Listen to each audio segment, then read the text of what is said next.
every single thing when you turn on the TV tomorrow morning that they will talk about will all be related to racism, white supremacy as a system.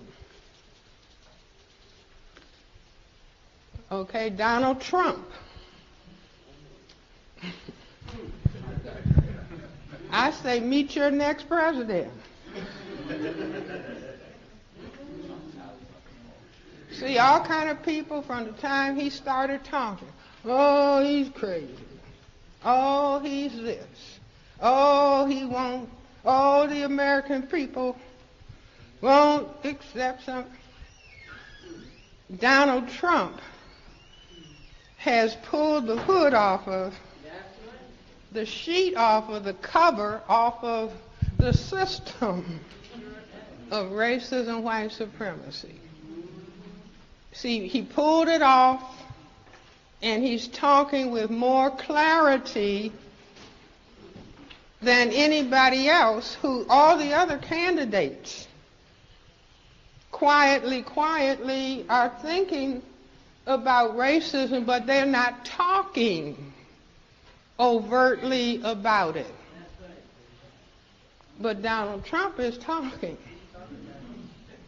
So like I said, Donald Trump's trump card is the race card in the system of racism, white supremacy. Now the other thing that I want to say is for all of our organizations, NAACP, Urban League, National Action Network, all of the organizations, as long as they are not talking about racism, they're off the mark. They are off the mark. And there are reasons that they're not talking about racism. There are reasons that the president can't talk about racism. Because the people who tell him whether he can live or die have suggested the people who let people jump over the fence, let people in uninvited to state dinners, the people that control whether he's protected or not protected, has said that this topic is off limits. See, now anytime there's something that people don't want you to talk about, you better look carefully at that topic. Now fortunately, President Obama had an Attorney General, Eric Holder. And Attorney General Eric Holder said the most important thing that has been said in the Obama administration. Are we a nation of cowards being unable to talk about this? I called Reverend Sharpton's show one time. Hi, Dr. Wilson, how are you? Hi, Reverend Sharpton. I said, we need to talk about racism. And he said, I don't know why people don't want to talk about racism, Dr. Wilson. See, talk about anything else. But see, as a physician, all the things that are happening to us as black people, all the things that are happening in these different areas of activity are the symptoms of the problem being caused by this activity here. So in other words, we will always be complaining.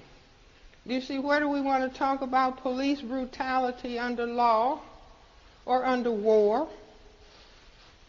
See, we can complain and we can march.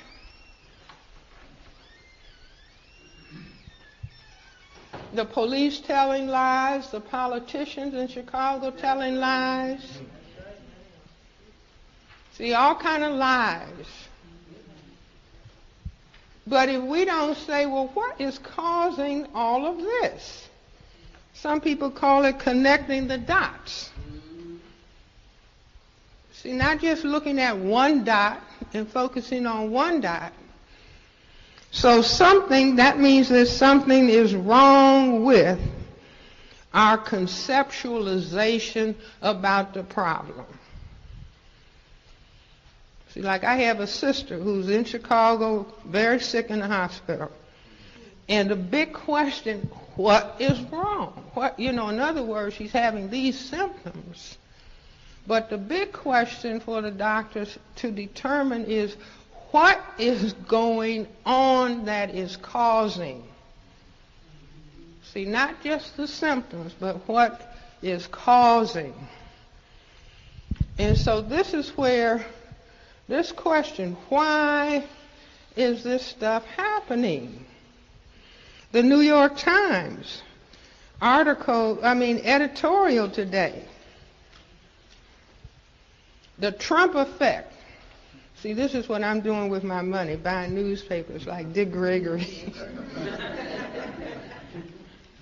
The Trump effect and how it spreads.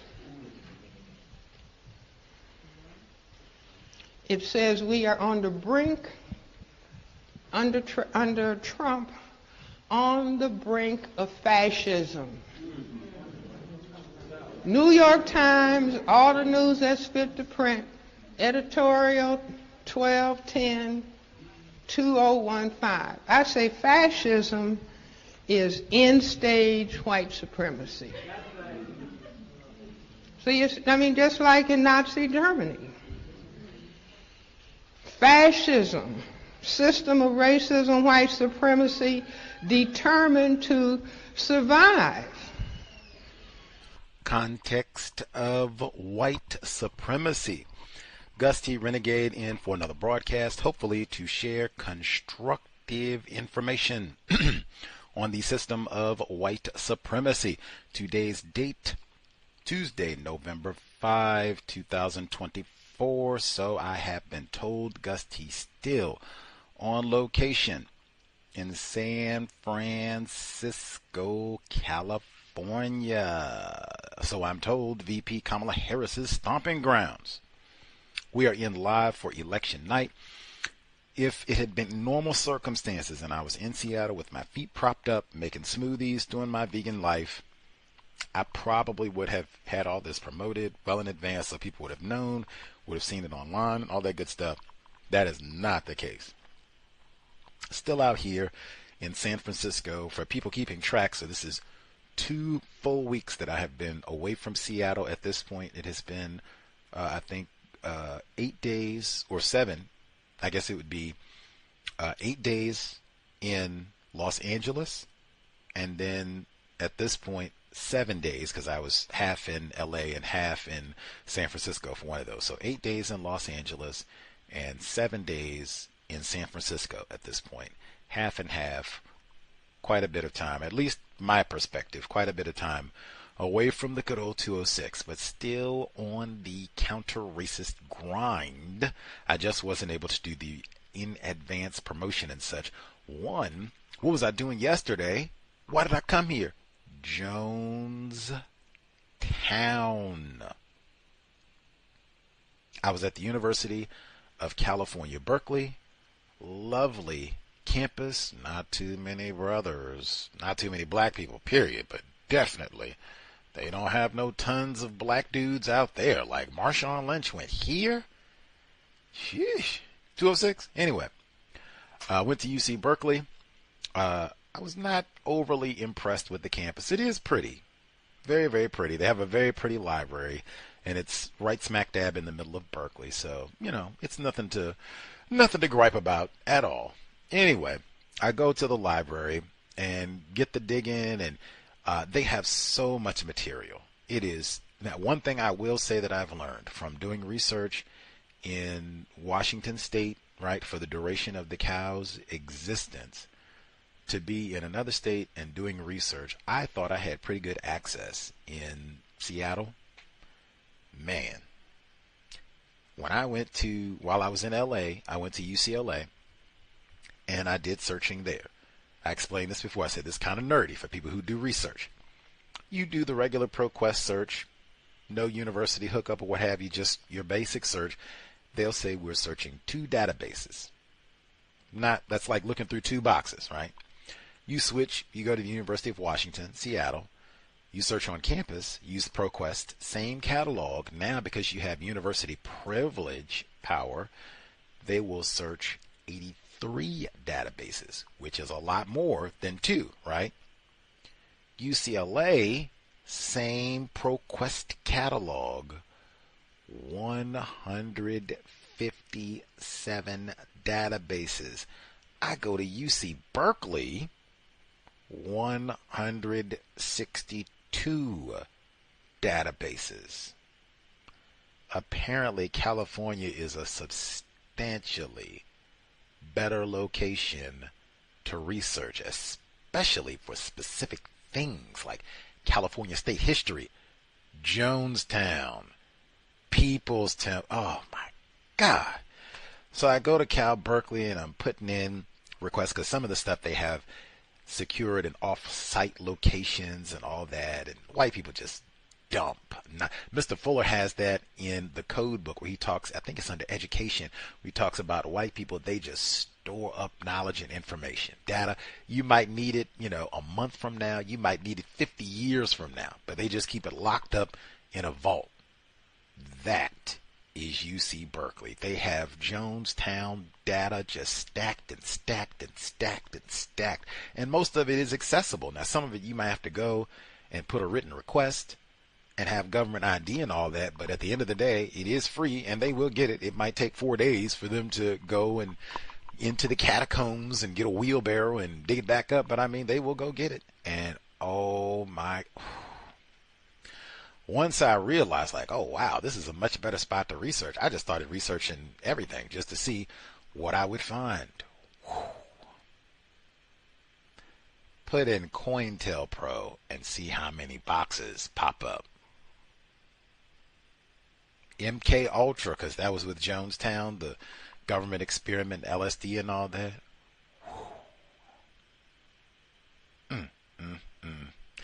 There is no way white people are ignorant about racism. It is not possible. It is not possible. It is not possible.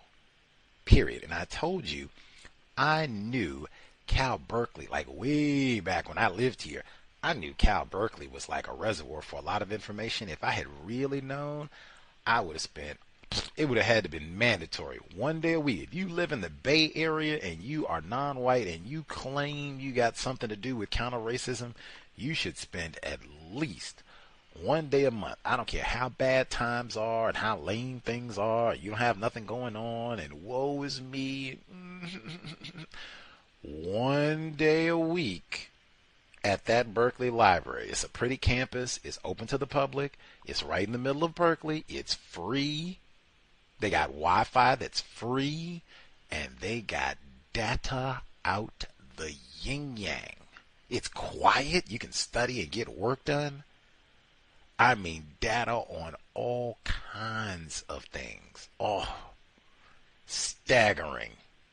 I think this is my first time going to the UC Berkeley library. Like, I'm familiar with all of this stuff I've seen and done before. Like, I'm so familiar with Berkeley.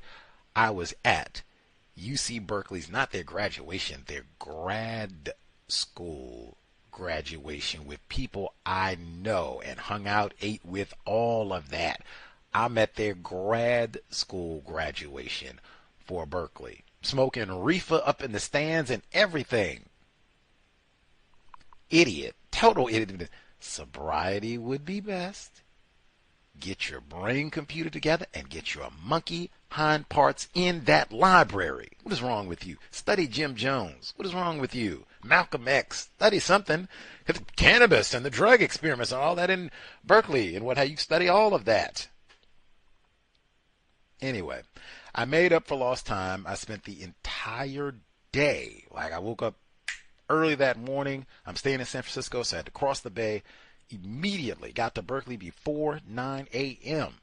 and stayed there all day long research, request, boom, boom, boom, all of that. Ready to roll. I should have, literally, I'm going to have to take pictures. No hyperbole. Boxes say, why did you go to California? Boom. Boxes of, and boxes at many locations throughout. I think by the time we get to Friday, I should have like 8 boxes of Jonestown stuff at the San Francisco Public Library downtown. That's where they have the Maya Angelou statue out front. I should have 3 boxes of material at the Lutheran Library in Oakland. It's right on the border. Oakland, Berkeley, whatever. Kind of same thing. People who know the area, they're very close. And then a different 3 boxes of material at Berkeley. I haven't even got my requests together for Stanford.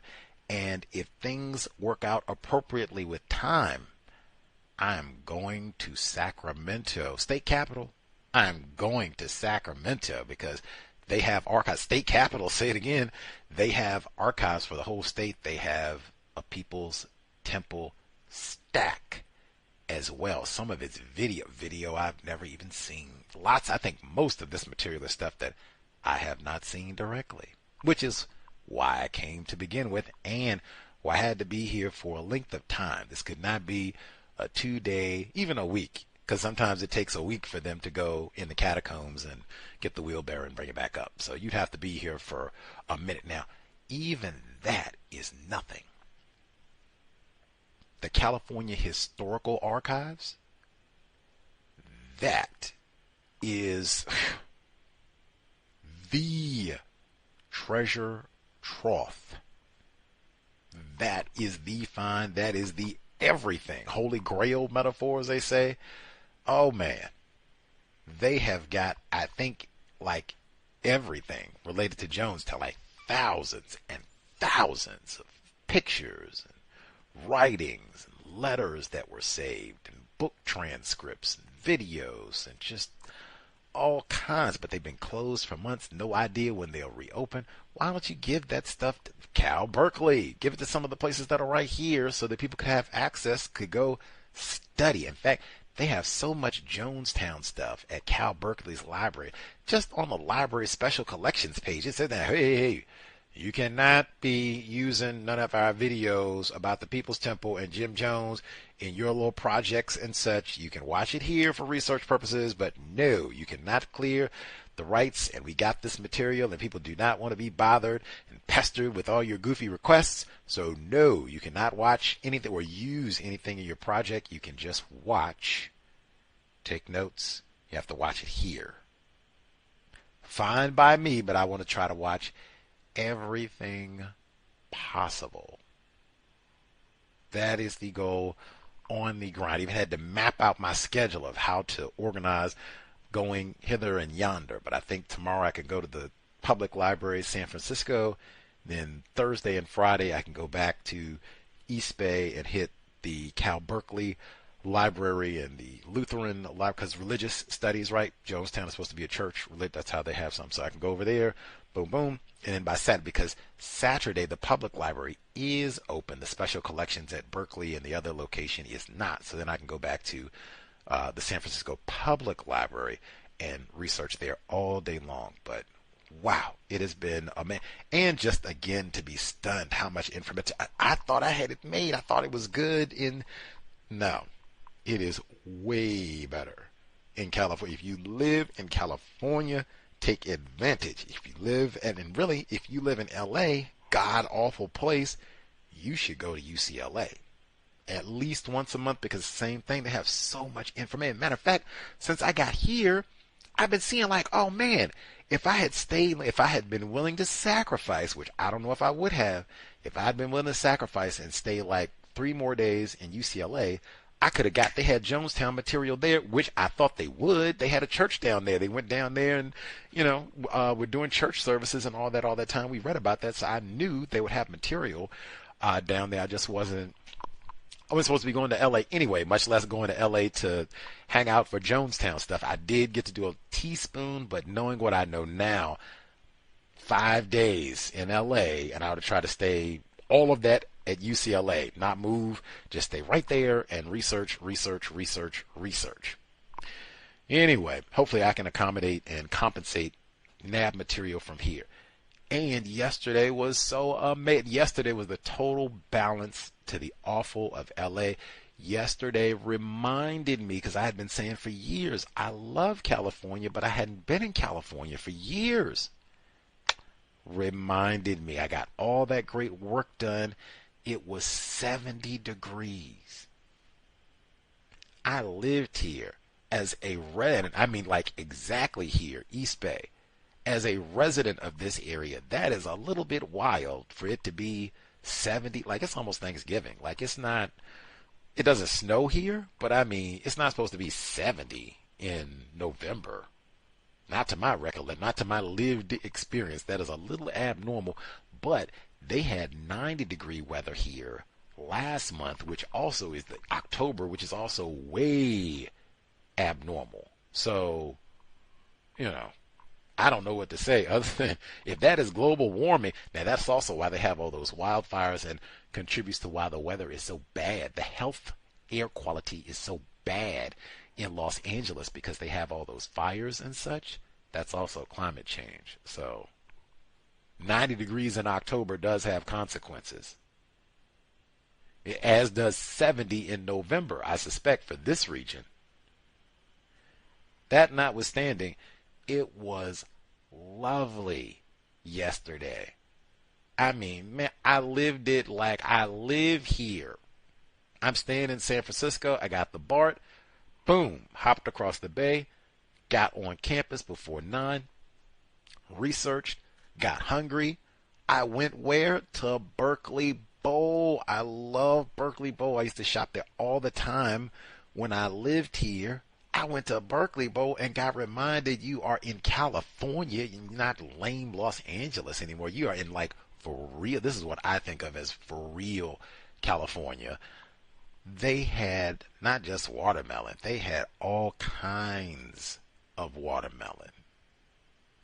Even yellow watermelon. Then I remembered this is where I first tasted yellow watermelon. Berkeley Bowl specifically. I was about to go on a 7-day water fast, and that was one of the things that I got to last enjoy, and it was so amazing before I went on my fast. But I got yellow watermelon and asparagus sushi at Berkeley Bowl like I live here in California. Then I went back to Berkeley, worked until late at like almost 8, left, was starving, and then I went to get Ethiopian in Oakland. That was amazing. I did think white people might own this spot or what have you. They had tiramisu on the menu. I've never seen tiramisu on the menu at any Ethiopian restaurant I've eaten at anywhere in the world. However, the colonial link is there. Italy, Ethiopia. Got it. They say ciao, so I mean, it's there. It took me about 3 seconds to be like, oh yeah, that actually would be cute and fit, especially if you make really good tiramisu. Beautiful. Anyway, but I think white people are involved, even though the people doing the cooking, they look like they got authentic Habesha, and the food definitely tastes, wow, it was amazing. It was listed as best Ethiopian in Oakland, and it was very good. Wow. I don't know if it's quite better than what I've had in Seattle, but it was very, very good. Authentic injera, all of that. Anyway, and then I ate in Oakland, and I came back across the bay to call it a day, like I lived here. Any hoodles, and then got up today. I thought I was avoiding the election nonsense because I spent the day at the Seattle, I spent the day at the San Francisco Museum of Modern Art. What I did not know, the San Francisco Museum of Modern Art is a voting location. That did start things on at least I almost want to say sour, or at least a surprising and unpleasant note for me. I was thinking, oh my God, this is it's right downtown, this type of location that they might bomb or attack anyway, and it's a voting local. Like, oh my God, are they going to have terrorists and menacing people outside, threatening, and oh God.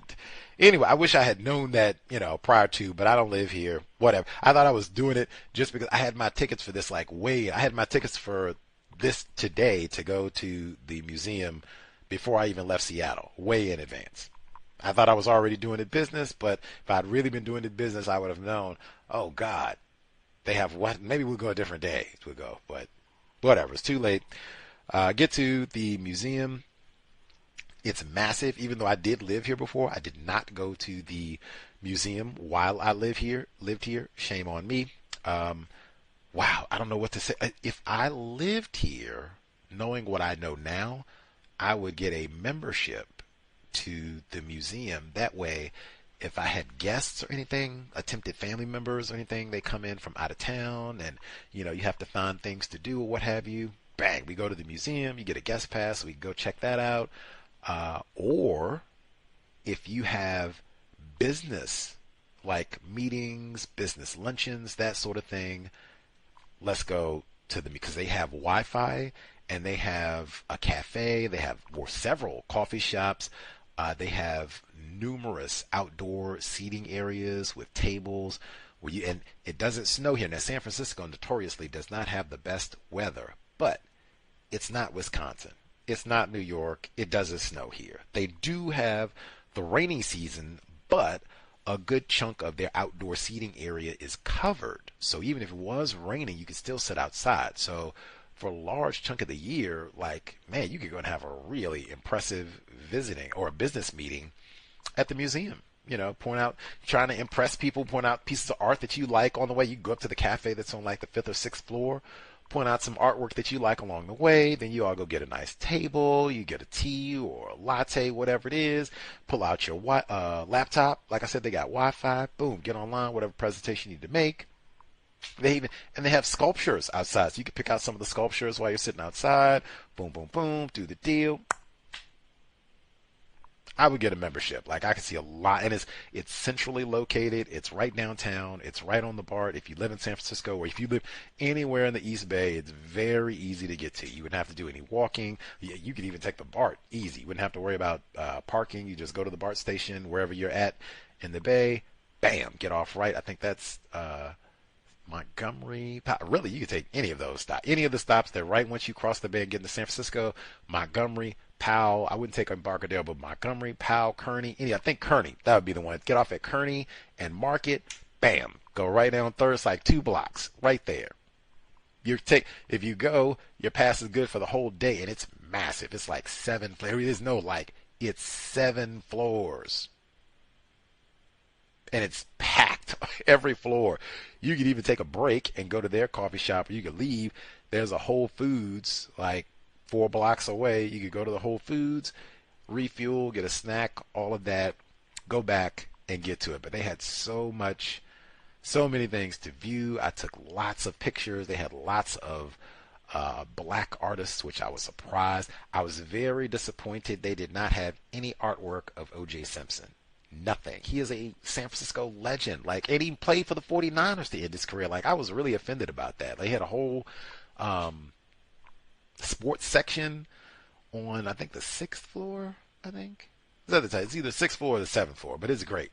And they had Steph Curry and Allen Iverson. If you can have hoodlum Allen Iverson, who had prison time and everything. If you can have hoodlum as an Allen Iverson up there, who I adore, VA, worthless Negro, why in the world is O.J. Simpson not come on, man. 8 thumbs down. If they had an O.J. Simpson exhibit before and they took it down, beyond San Francisco, California legend, WTH, man. The juice. I was really upset about that. And I was kind of, or at least bothered. They had a lot of German artwork and white German artists painting white, blue-eyed, blonde-haired white women. There was a lot of that. We're in San Francisco. They even had a lot of New York artwork. We are in San Francisco. We are in California.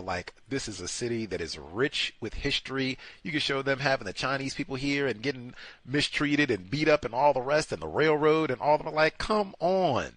San Fran, focus on where we are, man. 510, Oakland, focus on that. California in general. Like, we got to go find white people in Germany. If you are white and German, they are looking out for you. It's like you got a whole floors, really, because it kept popping. It's like, what is going on, man? What is all this? Sanford 415.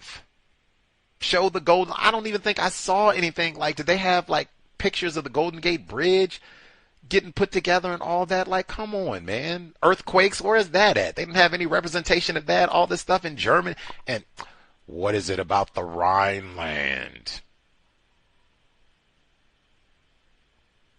Anyway, if I had to say, I would much rather see, yes, Alcatraz. I didn't see that either. Come on, man. If it's the San Francisco Museum of Art, that should take precedence over anything that they did, concentration camps, and all that is important. System of white supremacy, yes, but I mean, you got local history. They had Japanese internment. You could just switch that around, and if they had that before, right on. I'm just saying, I think it should emphasize more local than just we got to pull in white Germans and white New York and white European. Like, come on. Anyway, that notwithstanding, I did learn quite a bit. I saw Paul Robeson, delectable Negro moments with Paul Robeson. I posted some of the images online. They did even have a few local black artists, which I appreciated. I think I posted several. Let me see if I can get the name out so I can give a little credit, because I think I was able to post that one online. Let's see. Oh, I do have the election up. This is supposed to be about the election. I can tell you, if what I'm seeing is accurate, I'm watching the BBC's live coverage. If what I'm seeing is accurate, I would probably have gotten to the election a lot sooner if it looked like, oh man, I might be wrong. Maybe something surprising is going to happen. That's not what it looks like. So I'm just take my time and get to the election when, I'm finished up. Even though the museum, it was just amazing. I planned to be there right when it opened, and I got there at like 10:13. I dawdled a little bit. I finished my yellow watermelon for breakfast. It was scrumptious. That was almost a bad move, but they have lots of bathrooms well spaced at the museum, so that was no big deal. But I had my yellow watermelon, and then, in fact, my hotel room is close enough to the museum. I almost walked there. That popped up on the map when I was looking for directions. That popped up because I think most people, anything that's under 30 minutes, they might think about walking. Especially, you don't have to walk uphill. It wasn't raining. It was like 70 degrees today too. The sun was out. I did think about walking, but forget it. The trolley car is right there. Take the trolley car. Like, forget that. We'll walk another day. But the option was there. The museum was great. I got there right, I think like 10:10. It opened at 10 a.m. I got there 10 after and stayed for almost 6 hours. I didn't even see the exhibit the reason I was really excited to go. Kara Walker, victim of white supremacy, classified as a black female. She is a renowned artist. She has done a number of sculptures. To my knowledge, they are all about white supremacy, racism. I know she did the sculpture, I think it's all made of sugar, to emphasize the connection between sugarcane, slavery, white supremacy, racism, and even rape of black females and males. But she did this enormous sculpture of a black female on a plantation. I think she's semi-nude, and in sugar, in white sugar. It's striking, but I've seen her works for well over a decade. I've never seen any of her exhibits in person. She may have had something at the SAM, Seattle Art Museum. She may have. I'm not a member there. I don't go often enough, even though I've been a few times before. Might have missed it. But I invited her to be a guest on the program when we first started, and she didn't accept. No big deal. Just kept, following her work and such. And then once I planned this trip, I saw, oh man, her exhibit opened here in July. So I said, oh man, that's amazing. I'll be able to see her exhibit when I go. The double whammy, she was here when the installation opened in July. She will be back in 2 weeks to give a talk. I got tickets to that event also before I left Seattle. So that exhibit was not open today, but I'd spent 6 hours there, so I was running a little low on energy. They do have lots of comfortable seats, and they have Wi-Fi and such. They even have like sofas where you can kind of lie down. to recharge. Like I said, they got the cafes. You can go and sit and take a break and all that, which I did. But I mean, it was like so much to think about and process and everything else. It was just a lot. So I did not get to see it because they were working on it, but they said it'll be back up. Just come back on Thursday. It is free, so I think I'm going to go back and check it out because I wanted to see her exhibit before she comes to then talk about the exhibit. So I'll already have seen it. I'll know the pieces and everything, and then I can engage a little better when she comes to talk. But have to go back and check it out. But that was a blast. I cannot encourage enough.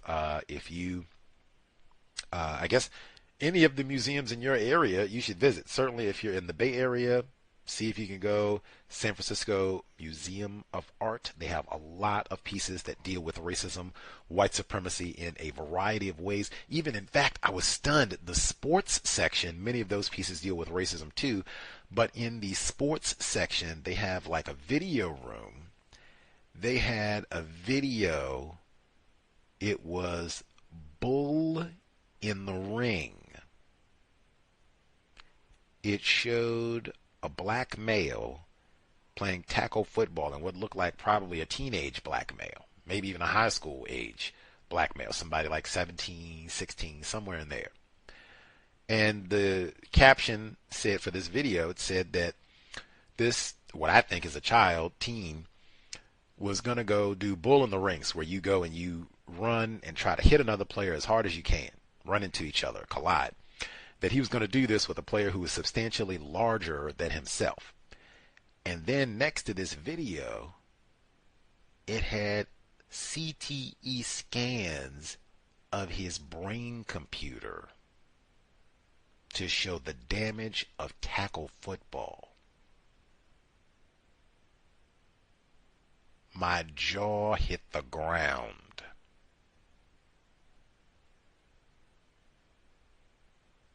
Click, click, click, click. I don't even think I got that one posted online yet, but wow. Wow. Wow. I think you might have been a local artist as well. But I did appreciate that they do have local artists included, local black artists included throughout the museum. 7 floors worth, so I would hope so. But that would be my one, appeal. Like, can we switch out a lot of this German and white? Because I didn't see like African and Haitian and Brazilian. I did see a few Brazilian pieces down on the first floor, but in general, like, I didn't see whole wings that were Brazilian, Haitian, Jamaican, Caribbean, African. I didn't see whole wings like that at the library. So can we rotate out some of this German stuff and get in more local Bay Area history? Like, yes, Nazi concentration camps happened. That is white supremacy racism. So did Japanese internment camps. That's local rock and roll. And even just treatment of local non-white black people. All the zebra. Matter of fact, real talk, I'm here for People's Temple. How in the Christ? The assassination of Mayor Moscone, why isn't that represented? Like, no, we don't need to go all the way to Europe and Germany and all of that. Jim Jones killed 900 people, almost 300 of them black children. Put that in the museum, man. They could have all kinds of artwork. What is that? The Jim Jones, Too Short, Eazy-E, cruising over the Bay Bridge. Red party cups, man. Paint that, man. Come on. That's my only request, criticism, I guess. Make it more local. We're in San Francisco, right? It says that's what's outside, man. San Francisco Museum of Modern Art. It should be San Francisco 415 heavy. Certainly Bay Area heavy. We'll put the German stuff, the 7th floor in the corner. We'll put a few of those over there. It was all of his white supremacy racism. I took pictures of some of that too. It was all white supremacy racism. I'm just saying, we don't have to go around the world to get racism or great art. Any hoodles?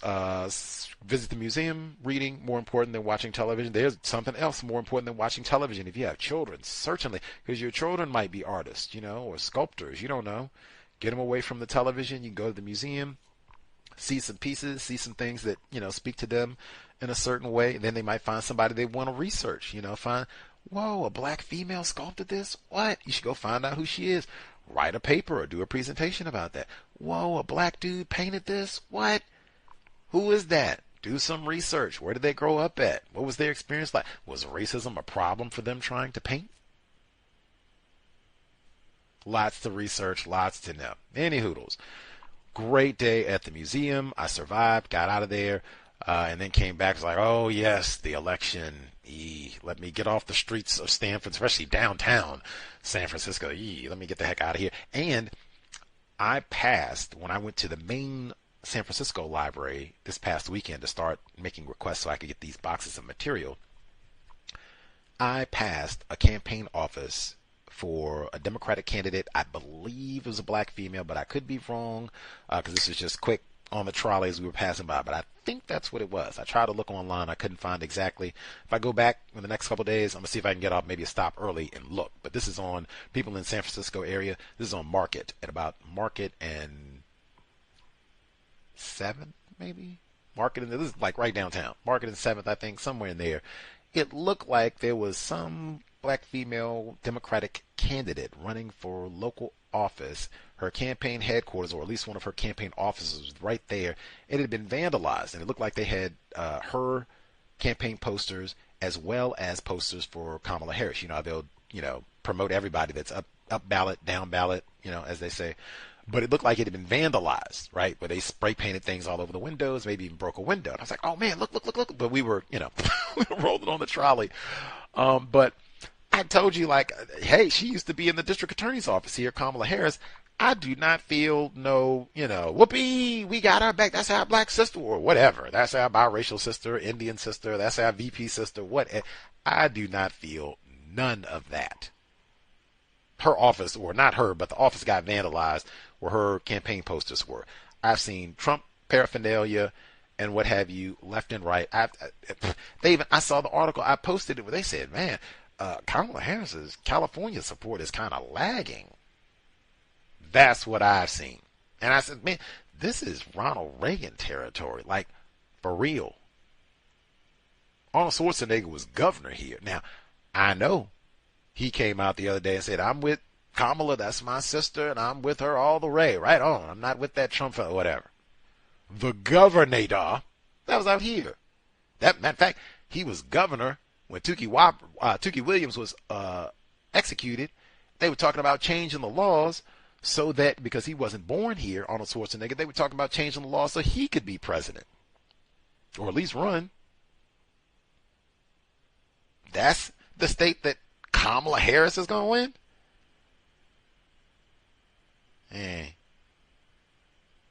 Man. 4 more years. Matter of fact, the shirt that I saw in Los Angeles said, I'll be back. I posted pictures of that one already. It had, instead of Arnold Schwarzenegger, it had Trump with the glasses from Terminator on, and then it had in red letters like the eyes, 2024. I'll be back. Which is what I, said for some time. We'll see. Get back on a win. I'm going to tell you, if he wins, I'm going to feel some type of way about 2020 forever, because I had a perfect election streak of picking who was going to win until 2020. Perfect. Went with Trump then, and he didn't win. He said they cheated, and I did too. Now, I didn't go act a fool, go out on the Capitol that they cheated and messed up my streak and all that, but I felt some type of way about that. If he comes back and wins, I'm going to feel some type of way about that they probably did cheat and he probably should have won last time around, and all that about January 6th. It's like, we were right. We told you. They did cheat, which they probably did. They even cheated this time around. How you start off with Biden running, and then he does so bad, he quits and they put somebody else in the middle of, like, all of it is detestable. Replace white supremacy with justice. 4 more years. That's it. And then they'll blame. Who gets blamed? Who gets blamed? If this thing goes, who gets blamed? They don't blame the January 6th insurrectionists. They don't know. And they get so creative because they'll say it was Leroy's fault. And they even get Obama to come out and say, I told you, Leroy, you know Cancun, you shouldn't have. They'll say you voted for Trump. They say you didn't vote at all, you weren't excited, you were a sexist. They'll have all kinds of creative reasons. Black people and black dudes specifically. It was your fault. We're going to have 4 more years. Replace white supremacy with justice. I hope we don't have non-white people arguing with other non-white people about the results, regardless of who wins. Regardless of who wins. Nothing to argue about with other non-white people. That's not, solving any of our problems. No art, really. People want to get upset if you did vote, if you didn't vote, you voted for the wrong person. None of the above. The problem remains. System of white supremacy, people classified as white. What are we going to do about that? Not to be distracted, I guess, make sure I give the update. So for people who are listening live and or the folks who are listening afterwards archives. So at this juncture, we are at 7 o'clock on the dot p.m. Pacific. That would be 10 p.m. on the dot Eastern time. So a number of polling places have closed and, they're starting to get some of their predictions together. I'm watching the BBC live coverage of the election. The latest poll numbers that they have shown have Donald Trump with 162 votes for the Electoral College, and Kamala Harris, I think they last showed her, she was at 81 votes for the Electoral College. You need 270 to be declared the winner of the presidency. Still rolling. I'm thinking they have not called California yet. That is a big one. They have a lot of Electoral College votes because it's so early here. It's still 7 p.m. They might even have people still voting. I told you you could vote at the museum, so we'll see how all of that goes and just kind of be mindful. Mindful of violence, all of that. Had some reports about that as well. It will include. I'll give out the number. If you voted, we have non-white listeners anywhere in this part of the world. If you voted absentee ballot, if you went out and did the live, pull the lever and all that today, let us know. What was your experience like? Was it safe? Were you threatened? Was it a line? Was it unruly? Was it boring? Hopefully it was safe and boring. But let us know. Did you go vote? Did you not vote?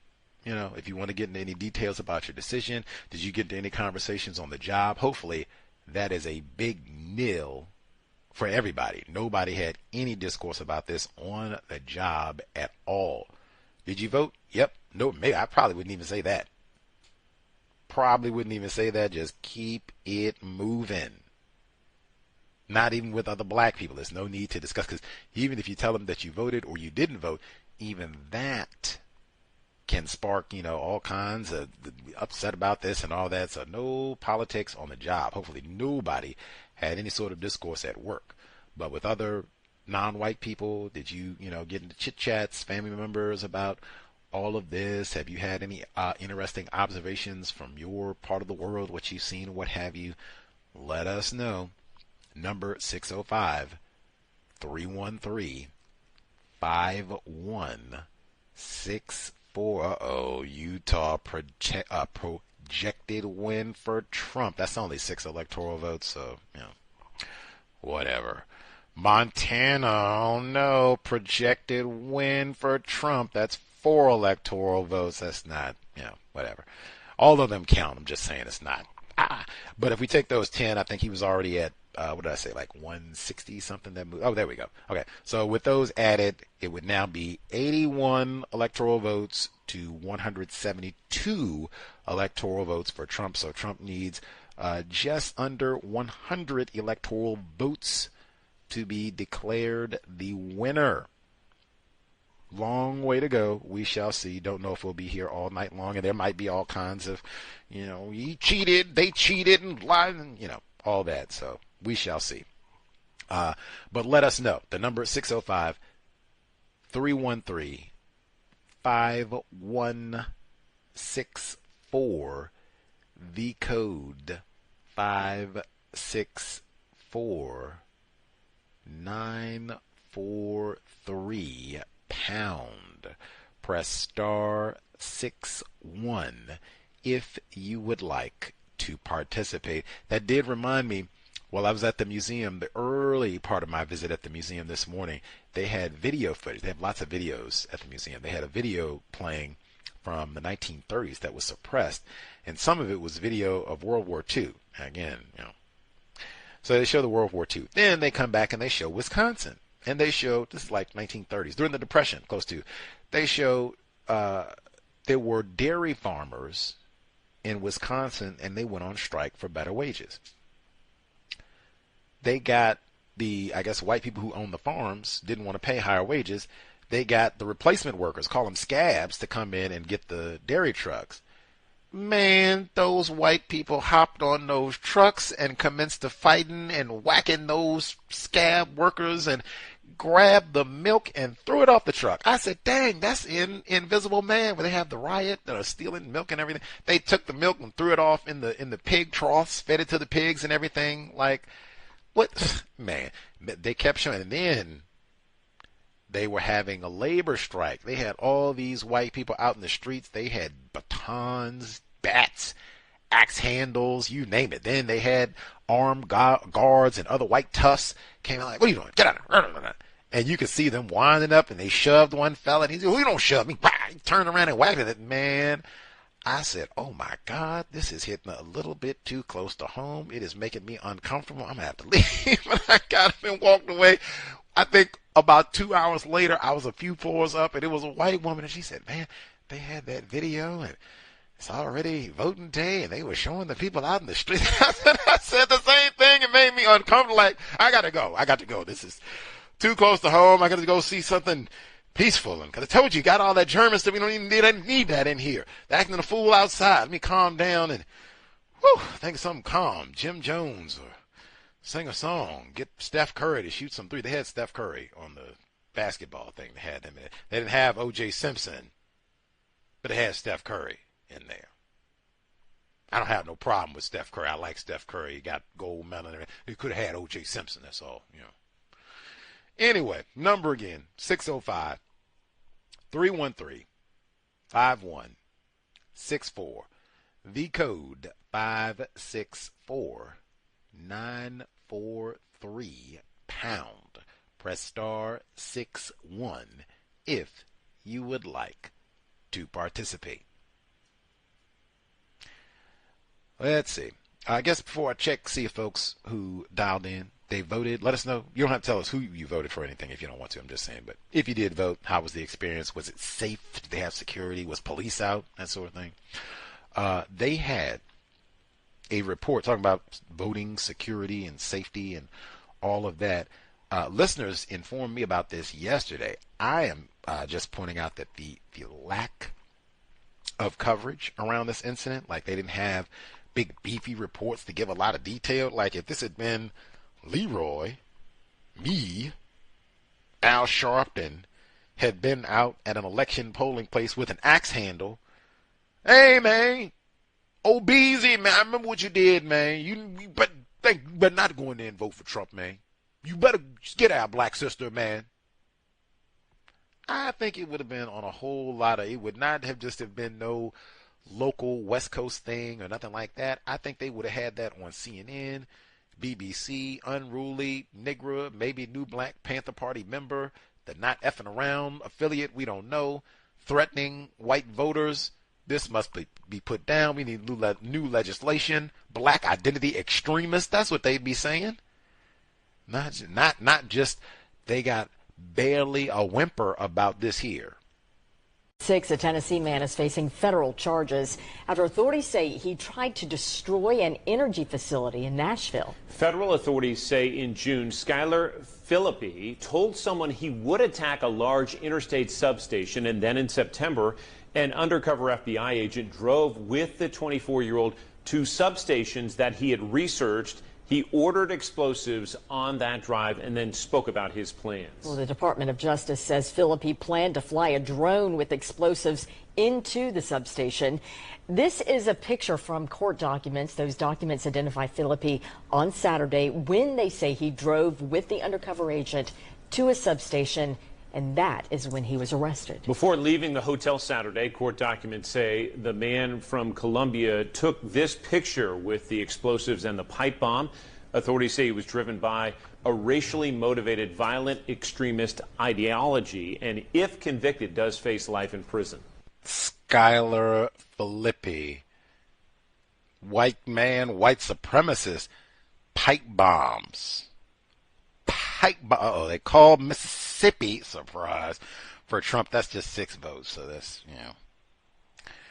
Anyway, pipe bombs. Ain't that Turner? What'd I just say? I told you I was at the film festival, American Film Institute in Los Angeles for 8 days. I could have died. Man, it's probably going to be my favorite baseball t-shirt, other than my Atlanta Crackers t-shirt, which I love and adore. I'm going to have to replace that. I got my LA Dodgers October Ready sweatshirt today. I don't even know any people on the Dodgers team. Shohei Ohtani, but I don't even know his name correctly because I don't watch baseball. But I got this sweatshirt. Why? I will never, ever, ever forget my 8 days in October there for the World Series. I didn't even get a championship Dodgers sweatshirt or what have you, which I easily could have gotten. I didn't even get one of those. And it was difficult to get these because the October Ready Dodgers shirts, those were when they were in the championship, or I think it's the National League Championship Series, which is before you get to the World Series. They were wearing these then. But I wanted the October Ready because I was there in October for the World Series. Postseason, that's what the LA postseason 2024. I was there for the World Series, and I too was October ready in wacky LA for the war. I will never, ever, ever forget those 8 days in LA. But a part of October ready was The Order. What did I tell? That was one of the films I was most looking forward to seeing. I told you other people were talking about that film on the plane to LA, saying, oh man, I saw that film. Wow, it was amazing. Blah, blah, blah, blah. What is The Order about? A Washington State gang of white supremacists doing bank robberies, bombs, killings, racism, white supremacy. Even came down here to Ukiah, man, Jim Jones territory. That's what The Order is about. Turner Diaries, man. That I keep telling you, all those attacks on the electrical grid, Skylar Philippi, all that's Turner Diaries, man. I was so proud, man, sitting there watching The Order. That's one of the first books we read in the Catherine Massey book, of the third book ever. It was Yurugu, Bluest Eye, Dr. William Pierce. Turner Diaries, and then we read Dreams from My Father for election season on our assignment. Matter of fact, they show the Turner Diaries graphically in The Order. They had pictures in the book. I said, man, wait a minute. The version I had didn't have no pictures in it. They had pictures of the plane going into the World Trade Center, basically. They had pictures of that. I think they had pictures of the pipe bombs too. I was like, what is going on? I don't remember having no illustrated version of the Turner Diaries. Man, maybe they made that special for the movie, but either way, my man, they got pictures. Skylar Philippi looking like Reb and vodka with the pipe bombs, like we read Anarchist Cookbook too.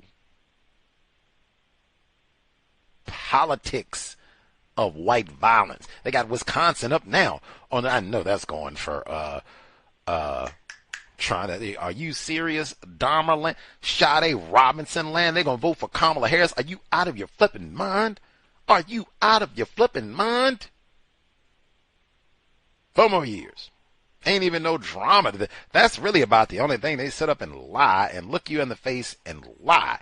And say, well, yeah, man, we post-racial. I kept saying, most white people did not vote for President Obama either time. Either time. Now, they just called Colorado for our sister, Kamala Harris. So the updated tabulations.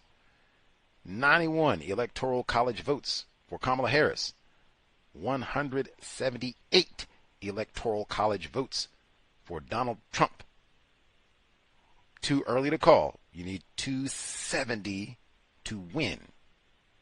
But this thing's supposed to be neck and neck, like right there. We're supposed to be, 130 all in. And maybe we will be. It's still too early. Maybe we will be. She'll get California, and that's a bunch, and we'll catch this thing right on up. But, man. Oh, no. Now, if Trump wins Georgia, I'm going to start, because they talked to me greasy, like they said that the thing was close, and all that. It's just sit here and flagrantly lie. White people are not voting for no non-white person. Period. Not for president. Not for president.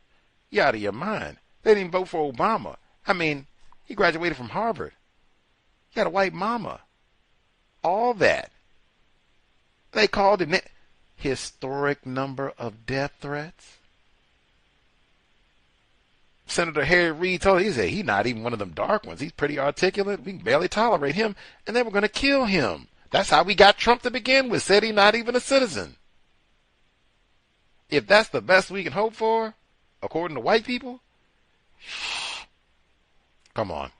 I don't need no breakdown about why Georgia voted for Trump and all that nonsense. They tried to tell me that they were going to vote for Stacey Abrams, black female, to be governor of Georgia. Didn't they try and say that? I'm like, get out of here. Don't you sit here and lie to me in my face, man.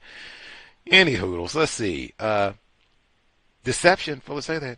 Primary method of white supremacy racism. Deception. Let's see. A caller in New Jersey. Make sure I give out gratitude to all of the folks who invested, made it possible for Gus T to be in California, which is kind of an odd location to be, to study what happens with the election results, even though I definitely would have been pleased as punch to be comfortably in the 206 with my blender, making pecan banana nut bread and other lovely vegan items. But much obliged to all the investors who made it possible for Gus T to be in California and for a lengthy, hopefully very constructive, counter-racist stay. I think the museum visit today would be part of that because, wow, that was amazing. And it will be twice as nice because I'll get to see Carl Walker next month. Much obliged to all the listeners. Hit the blog, racism-notes.blogspot.com, racism-notes.blogspot.com. PayPal button in the top right corner. You'll also see the link for Cash App, Venmo, PayPal linked as well. You'll also see the link for the Amazon wish list. Huge thanks everyone who made California possible, even surviving Los Angeles, because I was very sure I could have died. You said to live and die in L.A. Yes. The death part. Got it. You can also share the program. Let folks know we are on live. Number again, 605-313-5164. The code 564943 pound. Press star 61 if you would like to participate. Share it on wherever you post, IG, TikTok, Twitter, wherever on social media. Let folks know we are broadcasting live for election night 2024 U.S. presidential election. Victim in New Jersey should be with us. Did you vote? Was it safe? Abstain? Thoughts to share? Hey, Gus. Let me know if it's noisy. I can get somewhere. You know, every time I talk to you, I'm working out as I listen. I will reveal that I have voted. I did vote. You know, I don't really mind revealing who I voted for. I voted for Jill Stein. Cornel West wasn't on the ballot in New Jersey. You know, vote was just symbolic. You know, white woman, black male. You know, again, in good conscience, I believe that these aren't elections; these are selections. But you know, just to make a symbolic vote against genocide. So, in good conscience, I couldn't vote for Donald J. Trump nor non-white female Kamala Harris. I have issues with both parties. Extremely have issues with the Democratic Party. Both parties have a degree of black showcasing. You know, with the Democrats, what I don't like, what I've seen with their strategy to garner attention and votes. Usually they'll showcase black females practicing black misandry. This time they've used more black males to participate in black misandry. I would rather for the selection process to be Donald J. Trump, because if there's any criticism that I have for U.S. politics, I would rather a white face be the representation, so I can't be accused of being misandry, misogyny, hating a black woman, and also being called a coon. There is a lot of New Jersey normally goes for Democrats, regardless of my vote. It normally, to use their terms, New Jersey normally turns blue. I stayed away from arguing with family members. You know, I made a nice post on Facebook encouraging family members to not argue with each other over politics. You don't know these people, you know, so to be arguing, that's a no. I'm confused. I would categorize my mother as more confused. Within the family, I've seen God invoked as if whatever candidate is kind of ordained to win by God or whatever. My grandmother, she calls me, encouraging me to vote. Without her saying, I know what that means. She's basically encouraging me to vote for a Democrat candidate. She consumes a lot of mainstream media. She's retired, so she just sits in front of the TV, which I think is very unhealthy. And she, in the station, is constantly on MSNBC. So to have a logical conversation with my grandmother about politics, racism, white supremacy is very hard. It's hard to talk to my mother about racism, white supremacy. It has gotten better. Last election, you know, my mother was very disappointed because of she was a victim of the housing crisis, and she thought that black male Barack Obama didn't do enough, and she was, I would say, propagandized in the direction of Donald Trump. So it was it was very difficult navigating those conversations because if she would say something, if I said anything that contradicted her view, not even me saying I disagree, but just giving another perspective about the two-party system, it would often be me challenging her, me thinking I know everything, and to that degree, which I'm not saying that I know everything, but with confidence, I think that I'm more informed, being that I followed politics way longer. My mother's lived longer than me, but as it relates to reading books, being interested in racism, white supremacy, being interested in history, I might have a little better context. And I just always encouraged her to not, that none of these parties are the solution. If it wasn't for me reading in books like the C.O.W.S, I wouldn't even have this concept, even as it relates to the Democratic Party. And I explained to my mother, I said, Ma, white people can change from Republican to Democrat like they change their underwear. So, those titles literally mean nothing, because if you look at the history of the Democrats from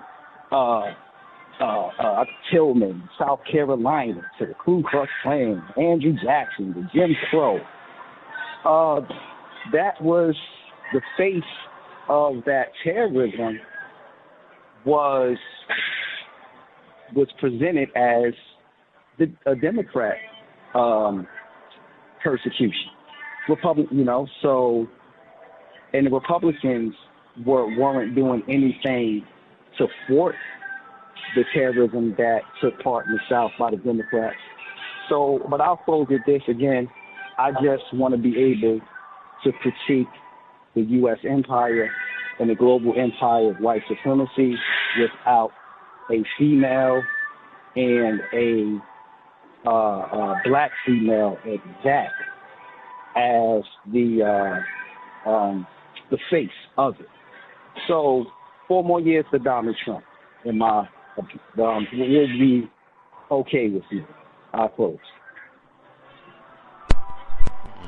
They can definitely do some racial showcasing. I guess before you get back to your workout and getting those calories burned and get those muscles strengthened, have you been to the Museum of Modern Art in New York? Yes, years ago. I haven't been in years. Actually, I also want to go to the museum. I want to check out some museums in Pennsylvania, Philadelphia. I was out there this weekend. And I would say this, too, Gus. If Kamala Harris was to win PA, from what I've seen, the Democratic Party put a lot of money into that whole Philadelphia. You can't go 2 miles without seeing a billboard or some kind of advertisement for Kamala. So, they are really, really trying to win that state. But hopefully I will get to that museum again soon. But it's been some years since I've been. Right on. They change up the museums and all that. And I think, unless my memory is bad, Victim in New Jersey might have offspring. I could be totally wrong, but he has offspring. Hopefully that's something you can get back with the little folks. Always think that is super constructive. Like I said, I haven't been to the museum, the SAM. Oh, were you going to add?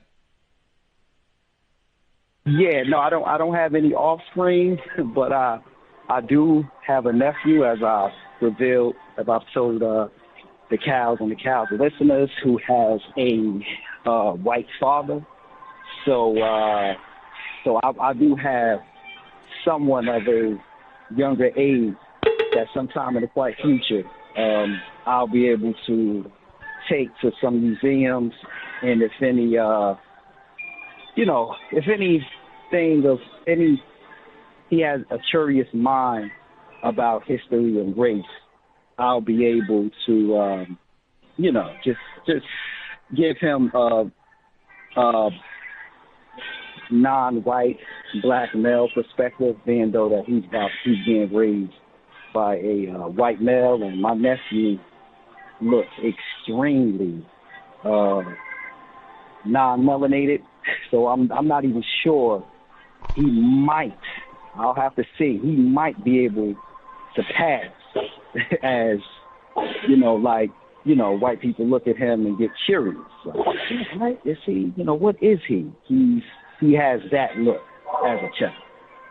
So I might even get accosted by the police when he's walking with this white-looking child. I got to get ready for that.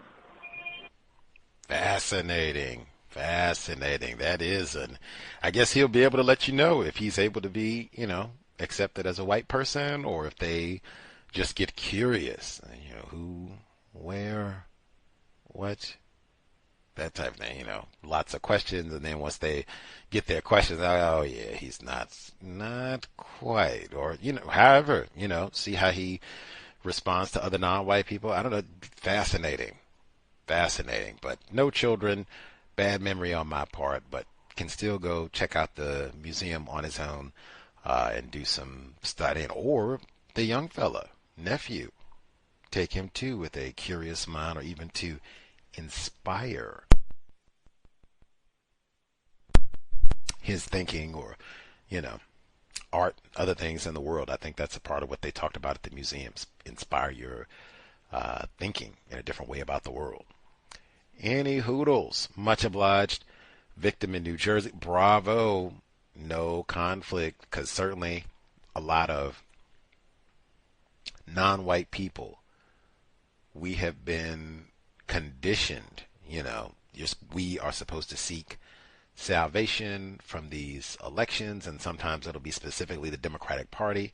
Certainly if you study history, now at one time it was the Republican Party, but it's this specific group of white people. If we just vote for them, put our faith and trust in them, it will solve all our problems. That is lunacy.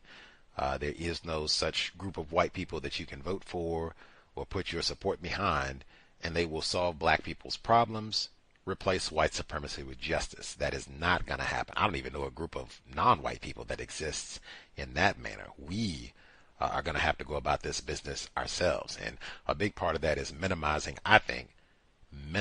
conflict with non-white people. There will be lots of opportunities where we have different opinions. We're supposed to. We've had different experiences and we think different ways. But just going around squabbling and arguing with other non-white people, pretty much about anything, it's just a waste of time. It's just no reason. They have whatever perspective that they do. Great. Well, all this will be over with, hopefully within a matter of hours. We'll get the concessions and then we can move forward. Whether you voted, you didn't vote, whatever. Nothing to argue about. I think even the great Ice Cube, LA Dodgers, regardless of who wins, we're going to have to get up on the plantation of white supremacy racism tomorrow. So, that being true, us sitting here and squabbling, this is your fault because you didn't vote. This is, your fault because you did vote. you didn't vote right. See, Now he said they spent all that money in Pennsylvania to see if they get Harris. They got the projection. It's too early to call, but it looked like Trump was leading in Pennsylvania. Wasted money for all those billboards. Let's see. They got updated projections. 91 electoral college votes for VP Kamala Harris, 195 electoral college votes for Donald Trump. Again, you need 270 to win. So a little too early. California is a big one, and obviously they haven't added up nothing out here. Any hoodles. Number again, 605-313-5164. The code 564-943 pound. Press star 61 if you would like to participate. Now they're lying with the polls. Now they're putting up most college grads went for Harris, most non-college grads went for Trump.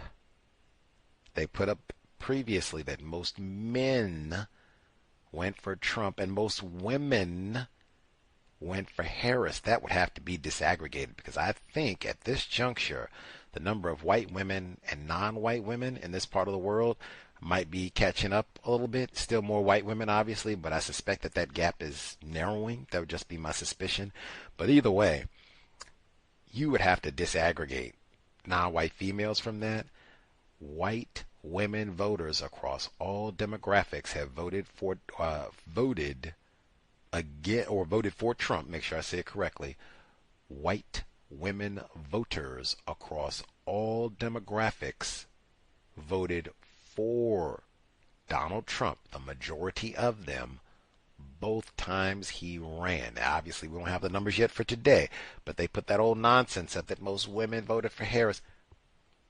Most white women I know, they did not vote for our black sister, our non-white sister, VP Harris. I know that that is not the case. And if that did change, oh man, that would be monumental. But it doesn't look like it changed because she's losing. That was another reason why I was like, no, it ain't no drama on this. We can wrap this up hopefully in an hour. 4 more years. I should have got that shirt while I was in L.A. I'll be back with my brother Trump on the front of it. At least I took a picture. So it was there. I was not, trying to take. I got the shirt I was supposed to have October ready. LA Dodgers were October ready, as was Gus T. Survived LA. Grimy in San Francisco. I even said today, man, like, based on what I'm mad about other folks who dialed in promptly, but just based on what I've been able to accomplish in 7 days in California, San Francisco, excuse me, Xing out LA. Just the 7 days that I've been in San Francisco. Man, I've been able to go to Cal Berkeley. I got Ethiopian food in Oakland. I went to the San Francisco Museum of Modern Art. I went to 2 San Francisco libraries, including the main library, and I got to see the Maya Angelou sculpture. I saw the Ferris wheel, Coit Tower, Golden Gate Bridge, Bay Bridge, and I took the trolley car. WTH. I think for most people, they'll be like, hey, that's right on. Great trip. Great. Oh, Cal Berkeley. Did I even get Cal? I think Berkeley Bowl should count, even though that's the grocery store, but that is like one of my favorite grocery stores. And I got yellow watermelon. I think that's always like I got yellow watermelon. I got organic yellow watermelon. And it was great. But yeah, I'd say that's, a pretty darn tune. And I'm so angry. If I was not tired, I would have protested and ranted and raved. I also had confirmed,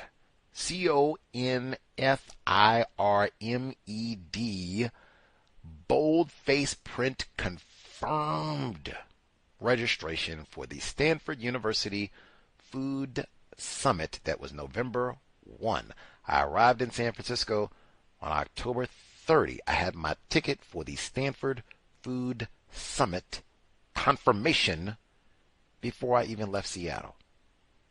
All-day event about food as medicine, nutritious eating, plant-based eating. They even stopped and had an hour for lunch, plant-based lunch.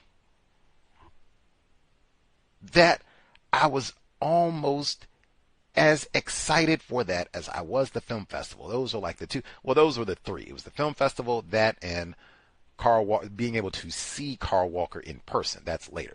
This whole trip was for the cemetery. So there were like 4 major highlights. The cemetery is not really something to get excited about, but that is the reason that I came at this moment. Cemetery Memorial. So that's 1. Film Festival 2. Carl Walker 3. Food Summit. Those like the 4 big things, and then I have lots of other things too. These scoundrels, race soldiers at Stanford, reneged and canceled my confirmation. They said they were so overwhelmed. Now see, when it's something constructive, when it's not cannabis, tackle football, or some nonsense, we were so overwhelmed that we had to restrict access just to Stanford students. Now even that I thought was so tacky, like, wait a minute.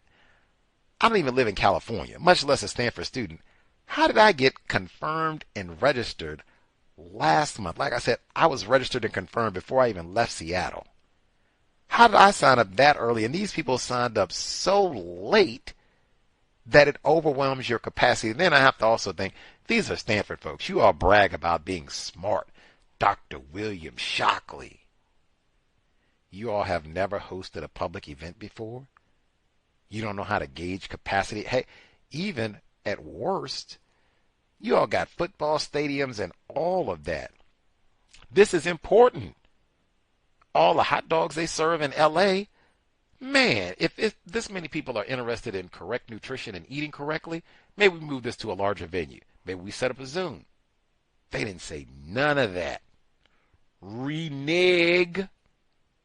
And we just go keep it, which is the exact spirit of Dr. William Shockley and the eugenicists at Stanford. We're just looking out for white people. That's why I said that should be represented at the San Francisco Museum of Modern Art. We don't need to go all the way to Germany. Put some pictures up of that. Put Dr. William Shockley up in there, debating Dr. Welsing. Anyway, that I was really upset about, and I set my clock. I was going to get up and go to Stanford anyway, like WTH. I came from Washington State with a confirmed registration. You're going to deny me the Stanford Food Summit? I was going to make them tell me no.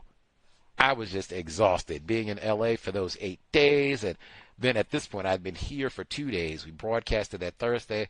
I was just wiped out. I had to get up at like 5:45 a.m. I'm very certain people get up at that time every day or earlier on the plantation. I'm very aware of that. Under these travel conditions, you do not live through Los Angeles, hopefully, most of you. You don't live through Los Angeles and then have to get up at 5:45. I was not able, so I was at minimum going to go and grouse because I said at minimum, Stanford is on my list anyway. I have to go there anyway. So at minimum, it would just be, oh, I can't go to the food summit. Okay, let's go get the William. What did I just say? Dr. William. They have boxes of material just on Dr. William Shockley. Some of it is about his work in electrical engineering, but some of it is, and it just says it's so naked enlisting. You know these Negroes are ignorant. You don't let them into the Stanford food. These ignorant coons, we supposed to be getting rid of them. Got me on here debating some woolly head doctor. They got boxes. Him talking to other white colleagues about how the Negro problem is. Boxes and boxes. And then they got boxes on Jim Jones and COINTELPRO. That's why I say, like, it wouldn't have been a wasted trip because I had that on the list anyway and got things to look up at Stanford. They even restrict access to Stanford. That's why I know they probably got oodles and boodles of stuff at Stanford. I flew over Stanford going to San Francisco. I was like, oh, Palo Alto, look at that. Any hoodles. Other folks who dialed in, *6. Oh, no, they've added, since I've been jabbering away about my California sojourn, the updated tally. President Donald Trump, 207 electoral votes.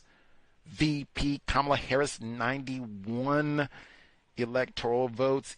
Now, see, if this is a landslide forever I'ma look side-eye when I have to say the only election that I made an error in picking was 2020.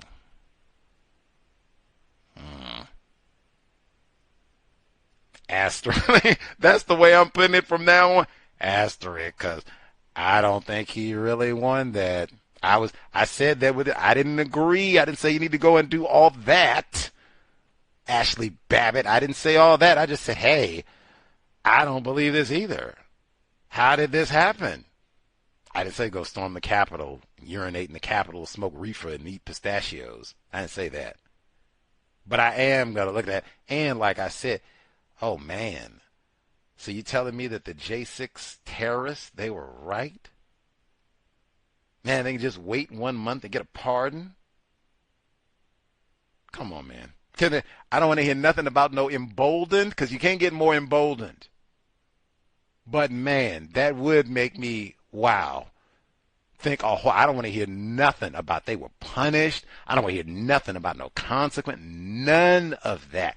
They stormed the Capitol and then put him back in the White House to get a pardon. Now, that is gang, and then made gospel albums about the whole experience. Said they were hostages. Jesus Christ. The politics of white violence.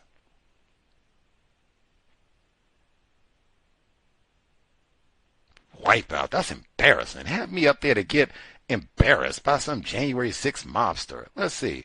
Other folks who dialed in, if you have a hand up, commentary to share. If you want to let us know if you voted, yay, nay, or, whatever, feel free. Other folks with a hand up, proceed. Can I be heard? Greetings, 1010. Greetings, Gus, and all the listeners. I did not vote. I have never voted, not even for a middle school or high school presidential election. But I'm the guy that called in on Saturday about the Amish, and there was a few articles that I seen. One was on CNN, the Joe Rogan effect, the Amish factor, and friendships over politics. That was one of the articles. And then on the New York Post, they had the Amish turnout for Pennsylvania in unprecedented numbers. So again, I think Donald Trump is going to win Pennsylvania, even mostly without the Amish. But it's folks like the Amish where people think, oh, these are, good white people, God-fearing, hardworking. They don't even go to war and they don't involve themselves in politics. But when it comes to whiteness, they're, even them, the people that you would least expect it, are down for it. They're not even supposed to have TV or internet or anything like that. So, instead of liberals, I think of Amish. People that are maybe friendly or something like that, and even them are voting for Donald Trump, and a lot of it has to do with even immigration. So I don't even know what immigration has to do with them, but they definitely support that. Again, 4 more years, and that's all I have to say. What? What? Are the Haitians stealing their pets? Oh my God, I could pass out. These people don't even live. It's not like, I've been to Pennsylvania, man. I've been to Pittsburgh. I've been to Philadelphia. I do not think, matter of fact, I know I did not see no Amish people in Philadelphia or Pittsburgh. I know I did not see no Amish people. They don't even hang out in the big city area. I know they are not no immigrants, Haitian or otherwise, coming and harassing them out in the rural hinterlands of Pennsylvania. Are you serious?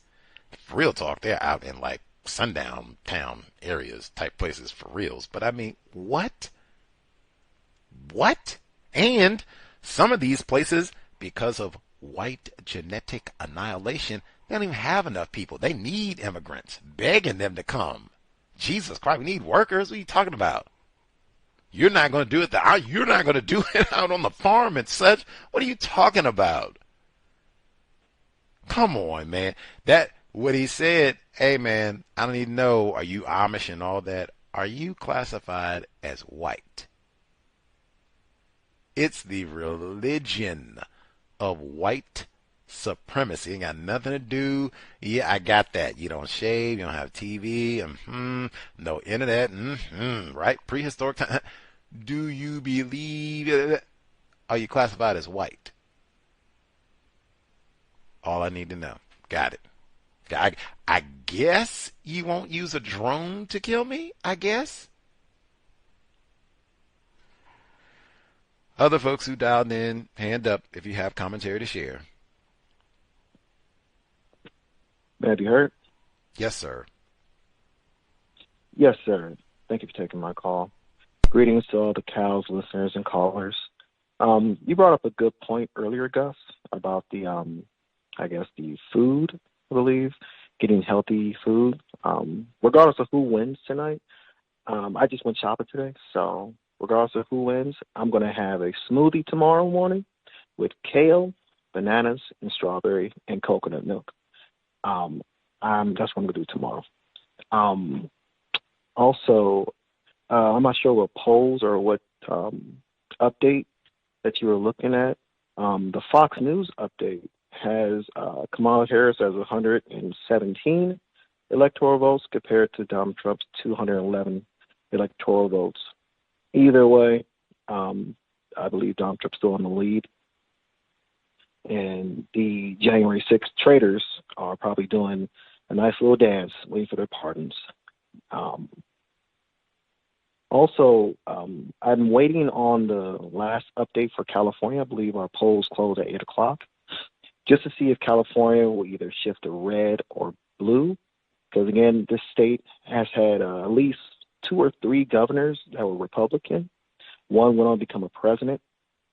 So that's what I'm concerned with, because I hear people say a lot during this campaign that Harris will carry California. But I'm waiting for that update. Also, through the course of these last couple of days, I've been seeing a lot of Trump supporters walking around proudly in a lot of shopping areas with their Trump 2024 T-shirts and hat, white men and white women. And another interesting thing I've noticed with a lot of Trump supporters, that they always have a dog. The people that I saw, they either have some kind of boxer, some big dog boxer, or they had a Great Dane. I didn't see any German Shepherds. I was hoping to see that, but that's what I've been noticing so far. And I guess I'll use this election to coordinate my new handle that I'll be going by forward until, end of white supremacy. I would like to be referred to as victim, victim, victim. And with that, I will mute my line. Thank you for taking my call, Gus.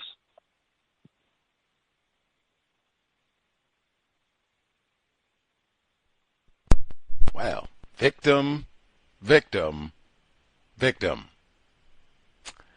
Got it.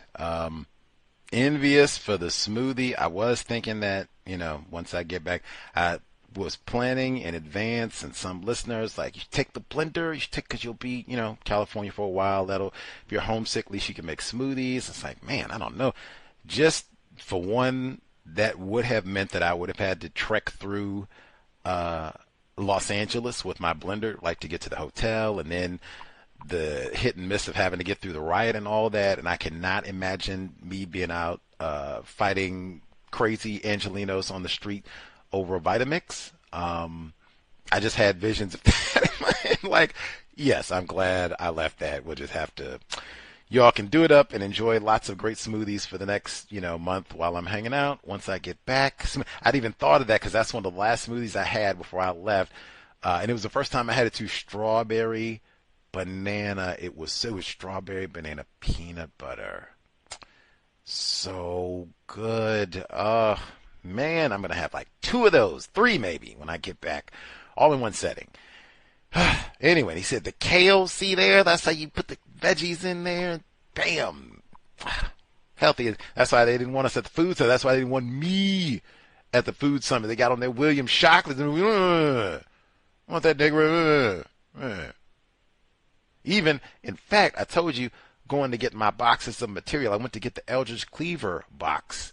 That's University of California, Berkeley. Black Panthers right here. Man, I went to get my Ethiopian in Oakland yesterday. I was coming back west, go back across the bay to get to San Francisco, and I saw the Dr. Huey P. Newton mural that's up in Oakland. I think I've seen this before, same mural, but man, it looks just like him. They got the statue of D. Wade in Miami. This looks exactly like, I didn't even need a caption. I was like, oh, Huey P. Newton. And it was, serve the poor and all that, but wow, it was so striking. Like, what you gonna do with your life, black brother? Sit around, waste time, or you want to try and do something? Like, that's right, I'm going to do my research right now. I'm getting on it, Dr. Newton. Man, the stuff I said, I was at the museum today. Things that you see, they do, have an impact. Man, seeing Dr. Maya Angelou out there with her book, I would do some reading. Sitting around here watching Netflix all day long. Crack a book and work my brain computer. Maya Angelou said, do some reading, do something serious. Replace white supremacy with justice. That's right.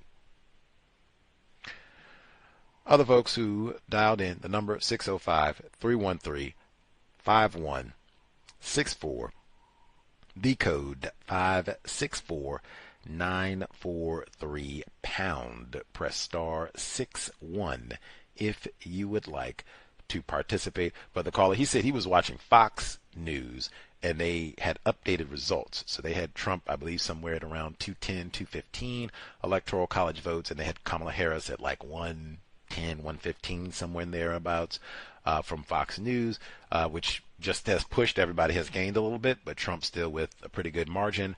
I'm watching the BBC, foreign English news telecast, so they might be a little bit behind, what have you. They haven't updated, I guess, that far with the polls and what have you. Theirs is still showing 207 for Trump, 91 for Harris, but, obviously still lots in flux, and 270 is the number, so nobody's there yet.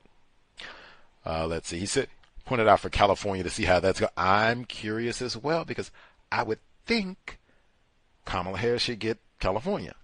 I think he got California both times, unless my memory is bad. But as he said, they have had a lot of what they call Republican, say more staunchly, overtly racist, less refined racist governors right from this here state. Ronald Reagan became president. I said Schwarzenegger they were talking about, even though he did, like I said, he endorsed Kamala Harris over this past few days or so. But, whatever. That is kind of the long, and even Stanford University, long tradition. Dr. William Shockley, I keep bringing up his name. Long tradition from that's the whole book. Malcolm Harris, Palo Alto. I had such a big smile. I was at the Cal Berkeley Library, and they had a copy of Malcolm Harris's book on the shelf. Someone had, I guess, put an order for it. But it's like, oh man, we just interviewed him at the beginning of the year. I don't even know if I had in my brain computer yet. Yes, you should go to California to research. But bang, talked it. Anyway, Malcolm Harris, that's a big part of his book. People think California and liberal, progressive, and hippies, and I mean, all that is true. But even Jim Jones, I saw that, Republican,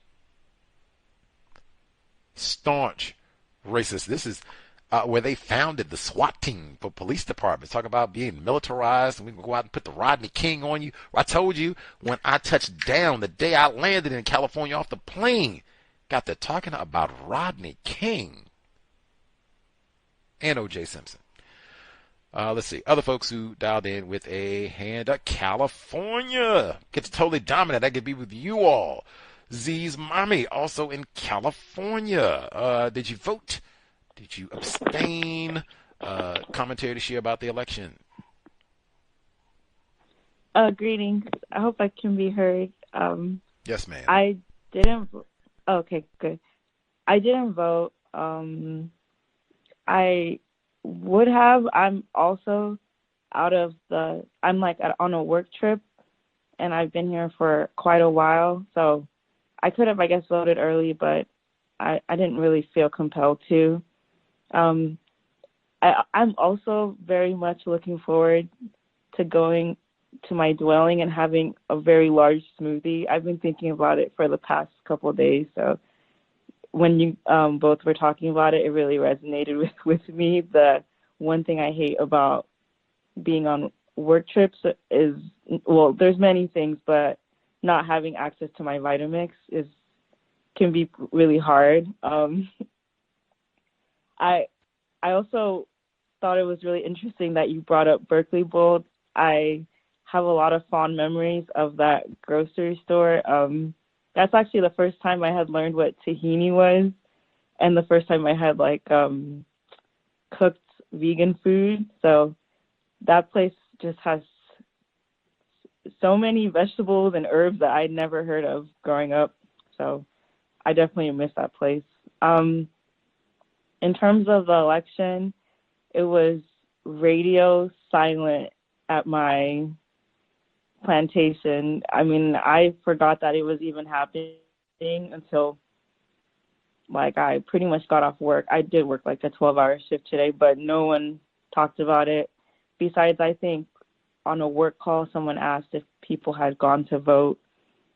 There is a person in my on the plant or the site that I'm working on right now. He's this white male, and he sits in the control room and watches Fox News and Candace Owen YouTube videos all day on the big work screen. And the work screen always says this all devices are only supposed to be used for work or for company work. That's what it says when you I guess when it goes to sleep.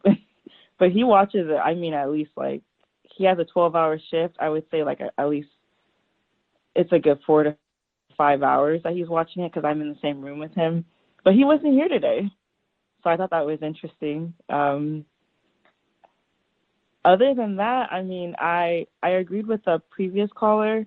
I also have a tempted parent who just watches MSNBC just all day, knows all the reporters. I feel has parasocial relationships with a lot of the reporters. And so I try not to even really talk to them about it, because I think that the conditioning is really deep, and I don't know if I can really convince them. In the past, I did try to talk to them about the Democratic Party, but it didn't really go anywhere. And I don't think it was beneficial for either of us. So I just try not to bring it up, honestly.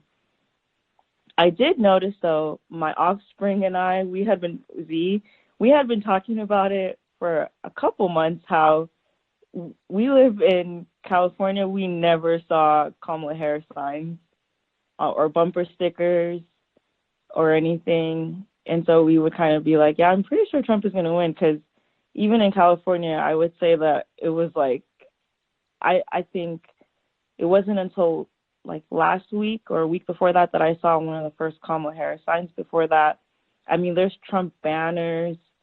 Someone has a big Let's Go Brandon sign on, it must be I don't know, 12, 15-foot sign on front of their door. On the top of the hill, there's a Trump sign. So everyone, that's all the poor people at the bottom of the hill, that's all we see whenever we're driving. So I just was always under the assumption that Trump was going to win, and that the saying that it was a close race, I guess, was just to get more people into the spectacle, because it's like watching a sports game for a lot of the commentators, and they make a lot of money off of it. I thought it was really funny. The person, Nate Silver, who does the 538, he does the election. I think he's a statistician, and he does the predictions. And he wrote an article that said, "Here's my prediction for this election, but don't trust me." I just thought that, or don't trust anyone's predictions, including mine. I was like, that is just absolute white mediocrity, that people follow you for this whole year to see that you're a statistician, to get your results, and for you to say that yeah, my results are meaningless. My job is meaningless. I thought that was really interesting.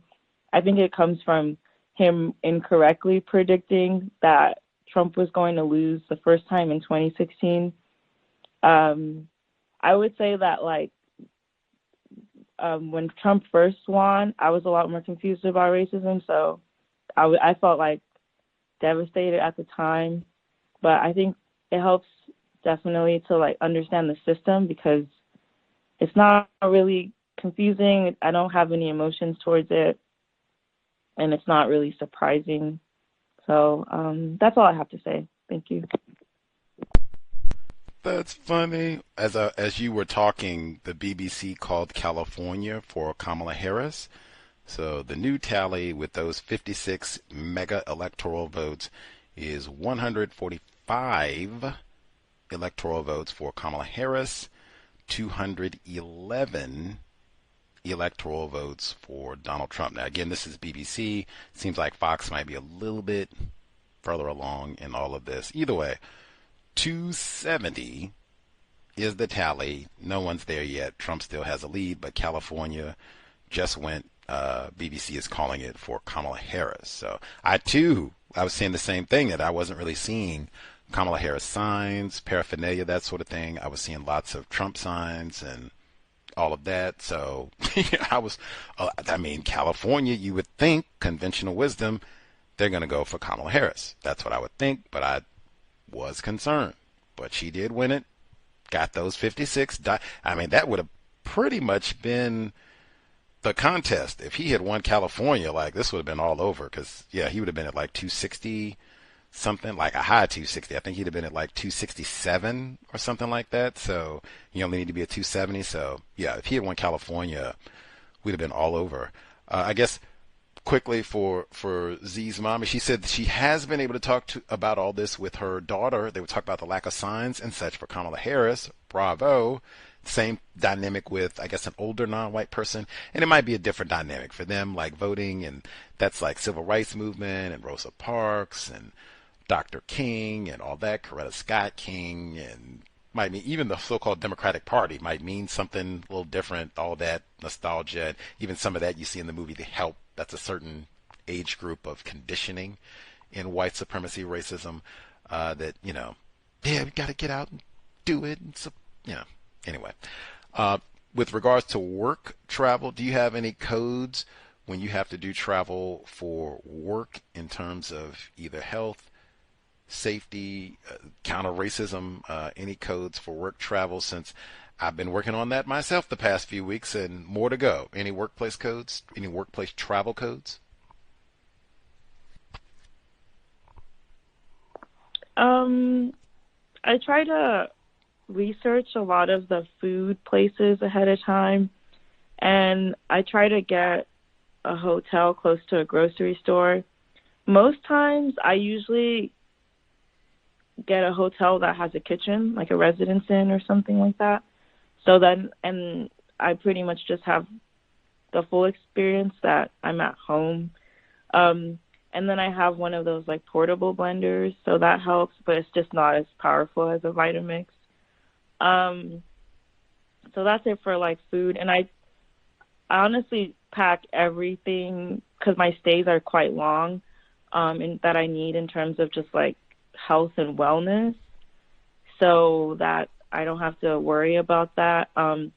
One thing I do want to start doing is packing my own like sheets and stuff, because I've felt that a lot of these hotels are just not as hygienic as I remember them being. In terms of other things, I try to just do one outing with my boss and coworkers, and that's it. If I have like a day off, I usually, even if I do sometimes meet up with people that I know, but even if I am not, I say that I am, in case that a coworker tries to like want to spend time outside of work, because we're both in the same like city. And I always try to bring like a hobby of mine with me so that I can de-stress when I get to the hotel, so I don't just like go on my phone or something. And whenever I'm in a workplace, I do try to like I work a lot with maintenance people and operators. So I especially try to build a lot of relationships with a lot of the Black people. Like I try to find them first and just get to know them, because I feel like it makes my time a little bit more comfortable, because when I'm actually in the office, I'm the only Black person. So it is nice to be around them in a work environment. But I usually I try to keep to myself for the most part. That was it. Reminiscing about smoothies. Love it. Research. I can't say that enough. Research as much as you can in advance about, where you're going to be at. Man, I kept saying, if I had gone to L.A. and not been aware, I don't watch baseball, but really not been aware, ooh, yikes, the flippin' World Series is going to be there during the time that I'm in L.A. Whoa, that could have an impact. Now, again, they just called Oregon for Kamala Harris. That's 8 votes, not one of the biggies like California, but still 8 votes. So a little tighter. 153 electoral college votes for Kamala Harris. 211 for Donald Trump. You need 270 to win the championship. But research as much as you can about where you're going to be at. Just food options for sure. As a fellow vegan, that is always a big one for me. That even kind of surprised me, because my thought process for years had been, generally speaking, if you get to California, you can eat. If you're plant-based, vegan, if you can get to California, they have lots of options, grocery stores, that sort of thing, where you can eat. Man, my time, particularly spending all that time in Hollywood, they do have a Whole Foods in Hollywood. That is true. And a Trader Joe's. That is true. Man, I was inundated with hot dogs. Hot dogs wrapped in bacon. Pizza. Pepperoni. Like, it was real swiney. The food offerings in L.A., it just... hot dogs, McDonald's, that's one thing I could say, like, oh my God. It was like there was the way that there are, people talk about there being a Starbucks on every corner in Washington State, and in many instances, that's true. There felt like there was a McDonald's on every corner.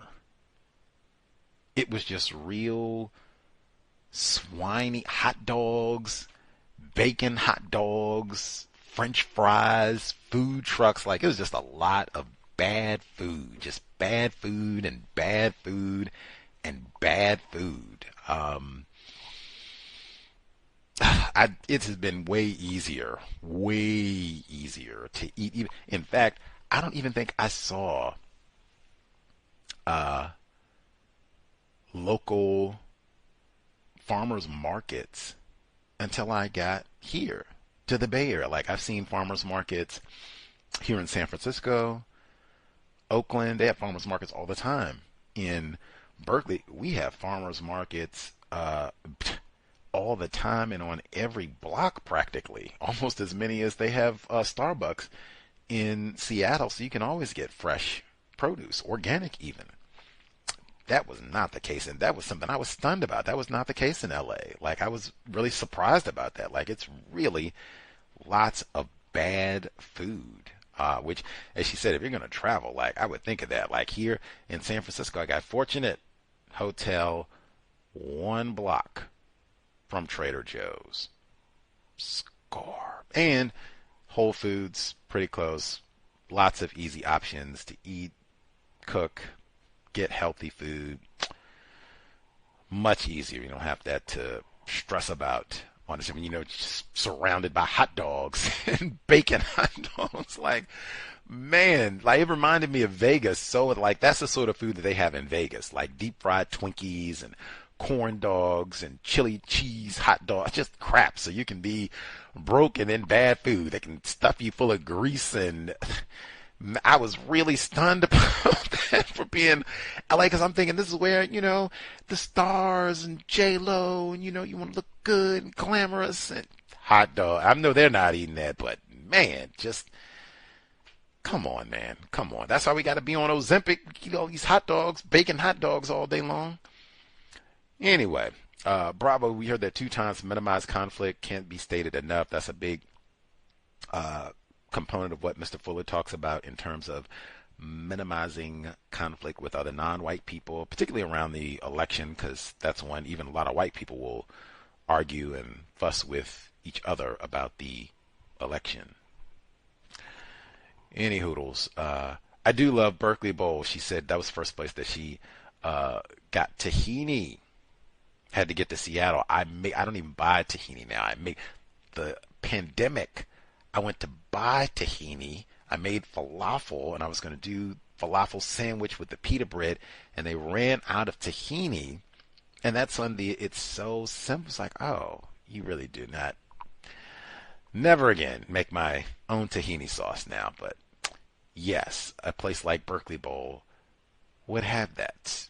Places like, some of the places I love shopping in Seattle would have fresh produce, lots of fresh produce. You can eat and be excited about going to eat every time, having all kinds of yummy, delicious things. Matter of fact, when I went to Berkeley Bowl, they hands down have much better produce. Like I went to Whole Foods in San Francisco, and no contest. If I was going to get produce, I would go to Berkeley Bowl, or I would go to some of the farmers markets if I was getting produce. Like they had some of the best pineapple. Like I was going to the library, so I wasn't, it was not pineapple chopping time, but wow, just great produce. That's what I think about California. Like they got all that sunny weather. They're supposed to have great produce, like amazing produce, avocados and all that. So you can have those great smoothies. Like that's what I think of with California, not swine, roasted swine and hot dogs and baconator. That's not what I think of for California. Anyway, eating is super important. Eat well, get your smoothie, get that kale in, especially this time of year, because it's, we're getting into Thanksgiving and all the horror days and eating really bad in large quantities, just gorging on really bad food. Try it best you can. If you're going to spend time with other non-white people, great attempted family, great not in conflict, and hopefully not just to eat bad food. Be like Z's mommy. See, we hang out, we eat well. We get the tahini, the falafel, the yams. We talk about doing different soup and vegan sushi and all that. I'm so thankful. I had lots of vegan sushi before I left. I did have the asparagus sushi from Berkeley Bowl yesterday, but man, lots. I had like sushi for days, literally. Before I left was so yum. Maybe I'll do, when I get back, I'll have sushi. I've been already planning like what I'm going to cook. Once I get back, I'll have more vegan sushi and smoothies. I think I'm going to make pumpkin pie too, just because, just I said the season, so I can make vegan pumpkin pie too, but planning all the healthy things that I can eat once we get back. Any hoodles. The election, I've not seen an update. Everything is standing at 153 to 11 with some of the other, I think Pennsylvania, they still have not called. Georgia, they still have not called. Some of the others that have like double-digit electoral college votes. I don't know if they'll wrap this evening or not, but we'll give them,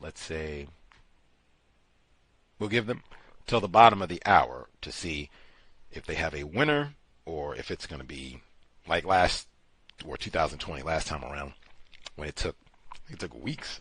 It took about a month before they, actually said, all right, it's Biden has won all this. But 153 to 11, Trump with about a almost 60 electoral college vote lead at this point, with 270 being the goal. Some of the key states, what they call swing states, as yet to be called. Either way, we'll be here on Thursday for the Catherine Massey Book Club, 6th installment. Andre Bloom, I think that's the correct pronunciation after hearing the filmmaker. My Country, Africa. She's getting more into her political activities and all of the so-called anti-colonial counter-racist efforts that happen all throughout the continent of Africa. All this is leading to the assassination of Patrice Lumumba. I caused such a spectacle in the library at Berkeley. I was sitting at the table. They don't even have black dudes there, so I stick out, period. I'm sitting at the table, and I'm looking Patrice Lumumba, all this. And I told you it's been on my mind, the fight. And it's the 50-year anniversary of the so-called Rumble in the Jungle. Muhammad Ali, George Foreman fighting in Zaire, the Congo, 1974. And I said, man, and there was an article in the Washington Post. They talked about how there's a documentary about this fight where they totally elide the assassination of Patrice Lumumba, the CIA's involvement in that, and the CIA's financing and support of Joseph Mobutu. Talk about racial showcasing. We talked about that with the possibility with Kamala Harris, which could be, and Joseph Mobutu. Putting him, he's in charge, whatever, wink, wink, and is this despot in the Congo. And they talked about how no mention at all of Lumumba, CIA, none of that. And how many speculated that the CIA was involved in getting that fight to happen there anyway, which I disrupted the library. Like, dude, what? And same thing we talked about with Jonestown, destabilizing other areas and then getting non-white people, you say we want to do something in Angola or one of the areas that's close to where we want to disrupt. Maybe we can go in and stage things in Zaire, train, get our troops and mercenaries together, and then we hop the border and go into Angola or South Africa, or wherever we want to send folks. Same thing they were talking about with Jonestown. They would go into Brazil, South America, train black people, and then send them over into Angola to disrupt non-white people who are trying to get independence, rid of racism, white supremacy. Any hoodles. I was looking up all of this and just looking at more information about CIA involvement in this fight, and getting this to happen there for lots of purposes, even to distract attention away from other things that were happening on the continent. But anyway, more of that is coming up in the second. It's part 2. I said last week we finished part 1 for the first, last week into part 5. So this week, the beginning of part 2 of the book. And she talks about lots of figures, including people probably a lot of us not even familiar with, Sekou Touré. I certainly am not. Just because I'm here, UC Berkeley, they have his autobiography written in English, no less. I guess they translated because I think he probably was a native French speaker. He has a whole section in his autobiography talking about French rule and their efforts to get rid of racism. He has a whole part in his book where he talks about growing up and how he angered his white teachers because he rejected the colonial rule that was to make them better slaves to white people. All in his autobiography. I got this just because Andre Bloom, she talks about in the portion we're going to read this week how he was such a pivotal influence on her thinking and inspired her to work against racism and all the rest of it. And I looked, his autobiography was in the catalog here at Berkeley. They have scanners like they do at many of the university libraries. I scanned the whole book. That's another reason. If you live in California, you live in Southern California, UCLA, you live in the LA area, you got to go to UCLA once a month. It's got to be something you're studying. It's got to be.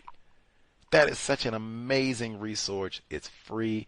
You can research, you can take your laptop, log into the catalog, then when you go back home, it'll still log in for a while, as though you're still on campus.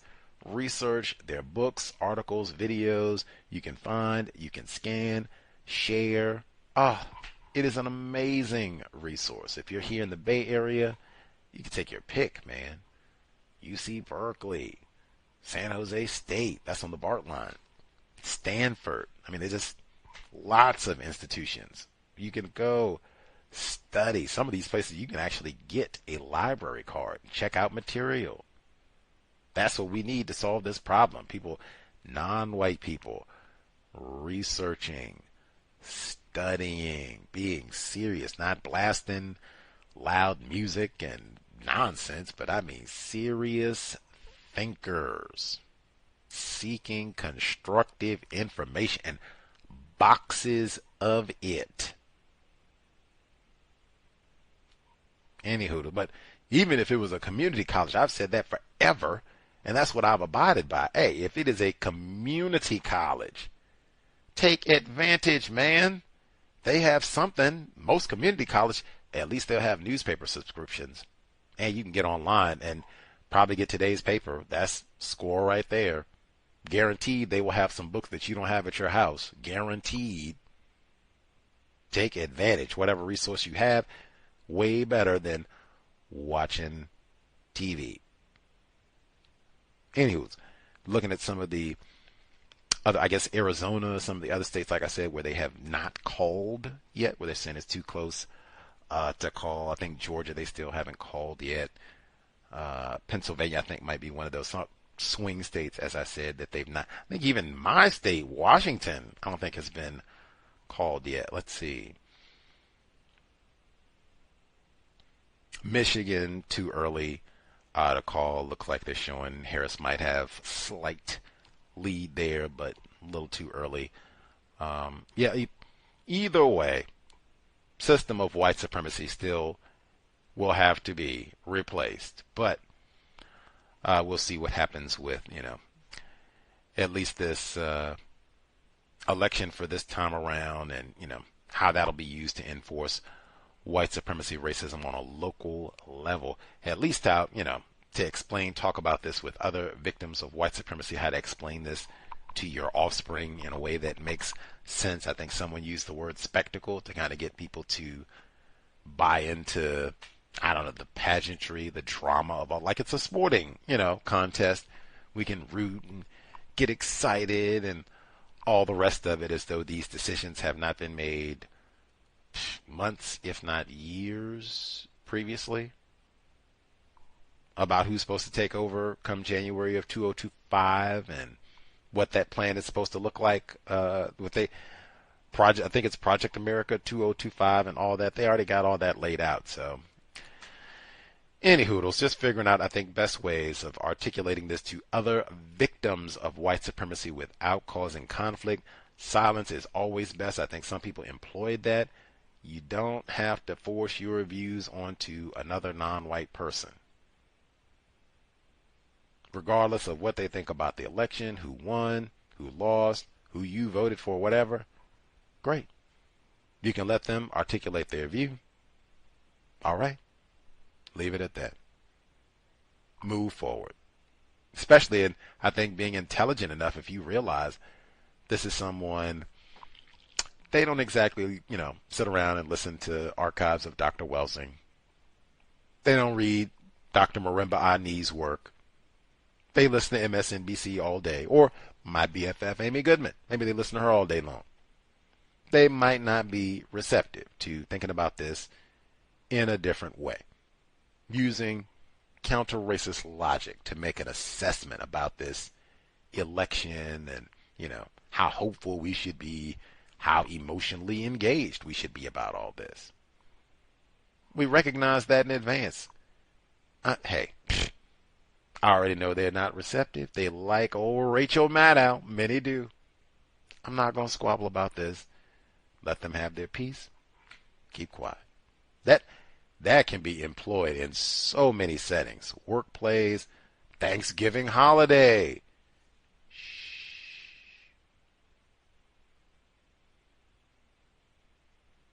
I share it on social media all the time. Person who is most informed about racism, counter-racism, they demonstrate this by minimizing conflict with other non-white people. Sometimes That is the best option. I'm not going to change anyone's. I think Z's mom said that having these, discuss, especially about the election, you get these back and forths with other victims of racism, doesn't change anybody's mind, doesn't even have them receptive, to thinking about a different perspective, even if they don't change their mind per se. Everybody is mad, more frustrated, and maybe we come back and do round 2 of this next week. Come on now. Let's fast forward. We can just get to making good smoothie.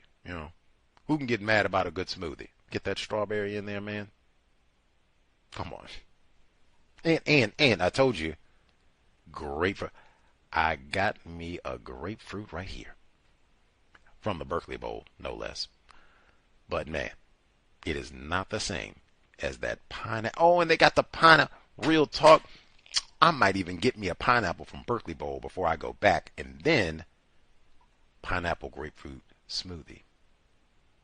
Man, they had amazing pineapple. Jeez, and they were bright, like, whew. When you know what to look for when you see pineapple, and it was like all of the pineapple that they had at Berkeley Bowl. Man, easily one of my favorite grocery stores ever. Love Berkeley Bowl. If you come hang out in the Bay Area, definitely I would say go shop, get some fruits, veggies, healthy victuals. You can even get some, food that you could eat right there, set outside. I even thought about doing that. I had my sushi and my watermelon. I was going to eat right outside, but it was right close to lunchtime, and it was such a pretty day. It was so many people outside, there wasn't really a free seat, and so I loaded up everything, and once I got my backpack and everything straight, bam, table became available. I was like, never mind. I'd already planned, because now I was like, I can just go back to Berkeley. It's so pretty. I can, get a spot, sit out on the lawn, which many people were out kicking it that day. It was so pretty and just lovely day. So I sat outside Berkeley, ate my watermelon, then went back, got on my grind to research. Anyway, Berkeley Bowl does not pay me. Let's see. North Carolina, it's too early. See, all the other, what they're calling swing states that are supposed to be important. Michigan, North Carolina, Arizona, see, they're not calling yet. So, man, I don't know. We wait maybe 30 minutes. They call some of these. I just got a report that he won North Carolina. Sorry to interrupt. See there now. See, I told you, I'm still watching BBC. I don't know if I'm accomplishing anything by that, but that's the one I picked. I'll roll with that one. That's by Apple News. Yeah. Okay. Apple News. Okay, so you got Apple News. And the Guardian. Oh, okay. Well, maybe now they are showing it at 87% at BBC. They just had North Carolina up, so it would seem likely that he was going to win. So that wouldn't surprise me. I guess they're being cautious. They called my state, Washington, Kamala Harris, Big 12 electoral college vote. So that shrinks the margin a little bit. 165 for Harris, 211 for Trump. That is without North Carolina for Trump, which our victim in New Jersey said he just saw getting called. Apple News and The Guardian. So if he picks up that 14, be tinkering, he'd be at about 225-ish or so, something in that ballpark. So, yeah, not too tough. Might be 4 more years of the Trump. We'll have to see. I do remember we had non-white people from different parts of the world. Some of these individuals classified as black, they said they had an easier time discussing white supremacy racism as a global system with Trump in the White House. They said it made it so flagrant. His conduct, things that he said, undeniable. You just in your face. It was nowhere to run, nowhere to hide. There was no other way to explain the fact that he got voted in. That this was not just, one person or a few toothless white people or what have you, that this dude got formally elected, behaving and talking like this, made it a lot easier. Now, we can agree. There's a global system of white supremacy. Look at that. Look, see that? See? They say, yeah. And don't we have the same thing here? Boris Johnson or whatever iteration of that. And we got the same thing here. See, look at that. Look.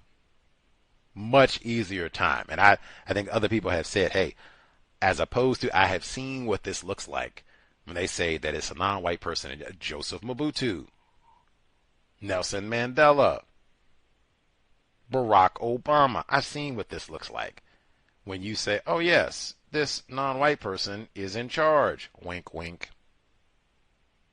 Nah, man, nah. If we're on the plantation, just call it the plantation, put a white person into that way. Fuss, we can say everything. All the criticism, we know exactly. White now.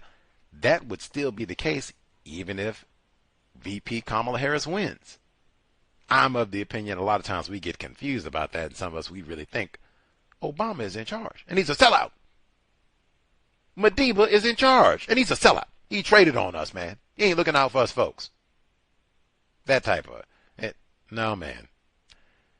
Usual suspects still in charge, even if they do some racial showcasing, even if they let OBZ, Michelle Obama, let them hang out in the White House for 8 years. Even then, white people still in charge.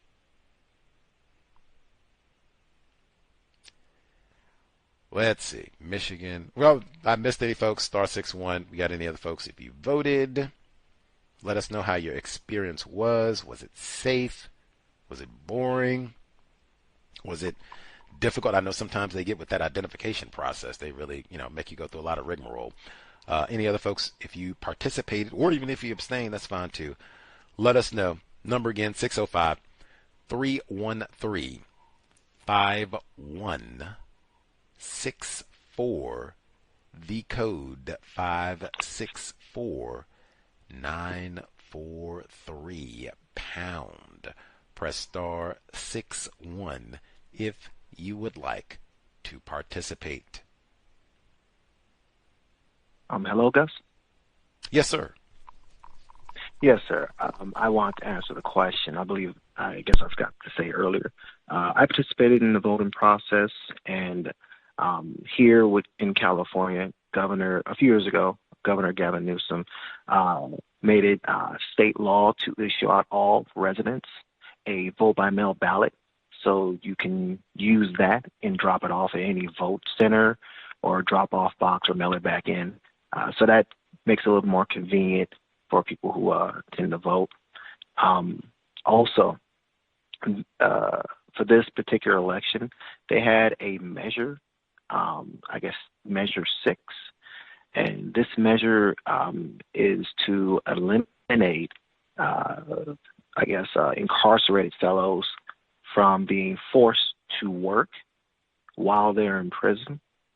So besides the obvious presidential run, there are other measures on the ballot that might make a situation for incarcerated people, non-white black people, a little bit easier.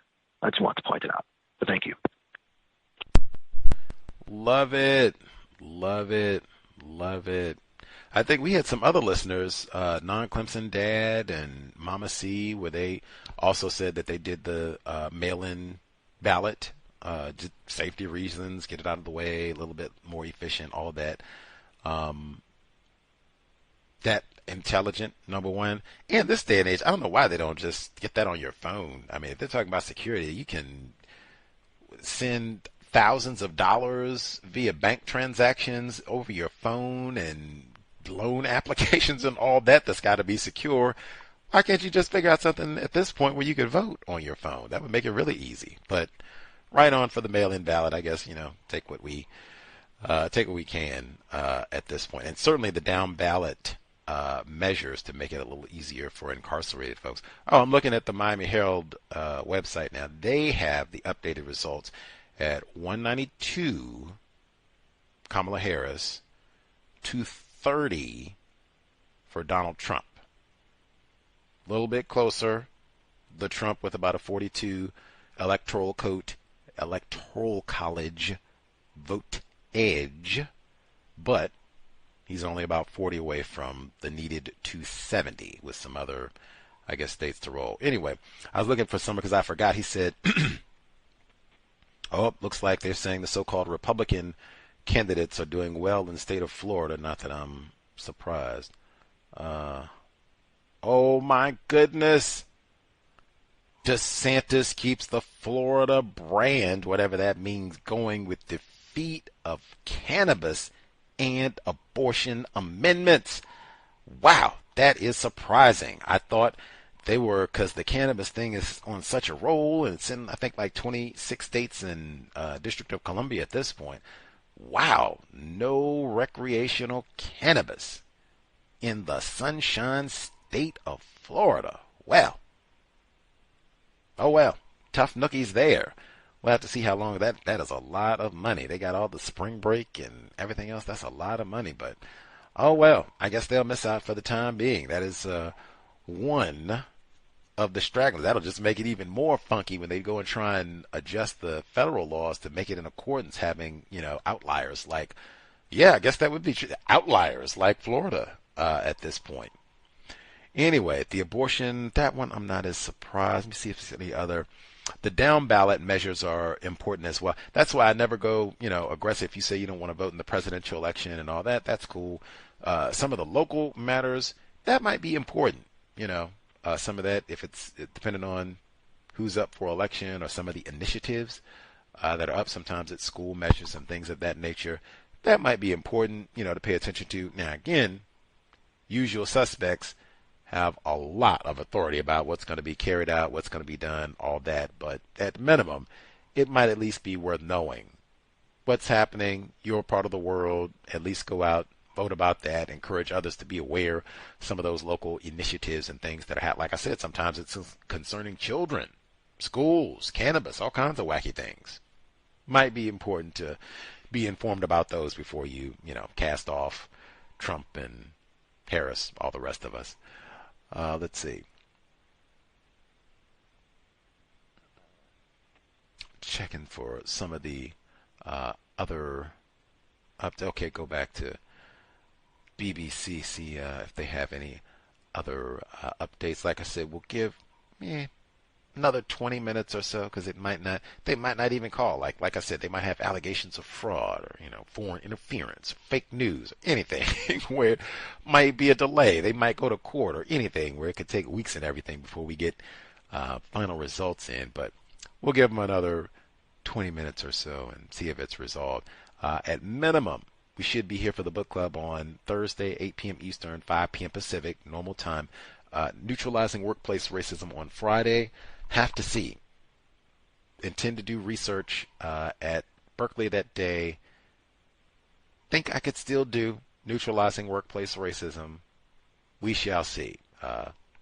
All of it is kind of a day by day as we are out traveling, stressful, being on the road. Even that, like being in an environment that is not quite familiar as where you are accustomed to being at, where you kind of have to double check to make sure, like, where is this? Oh, okay.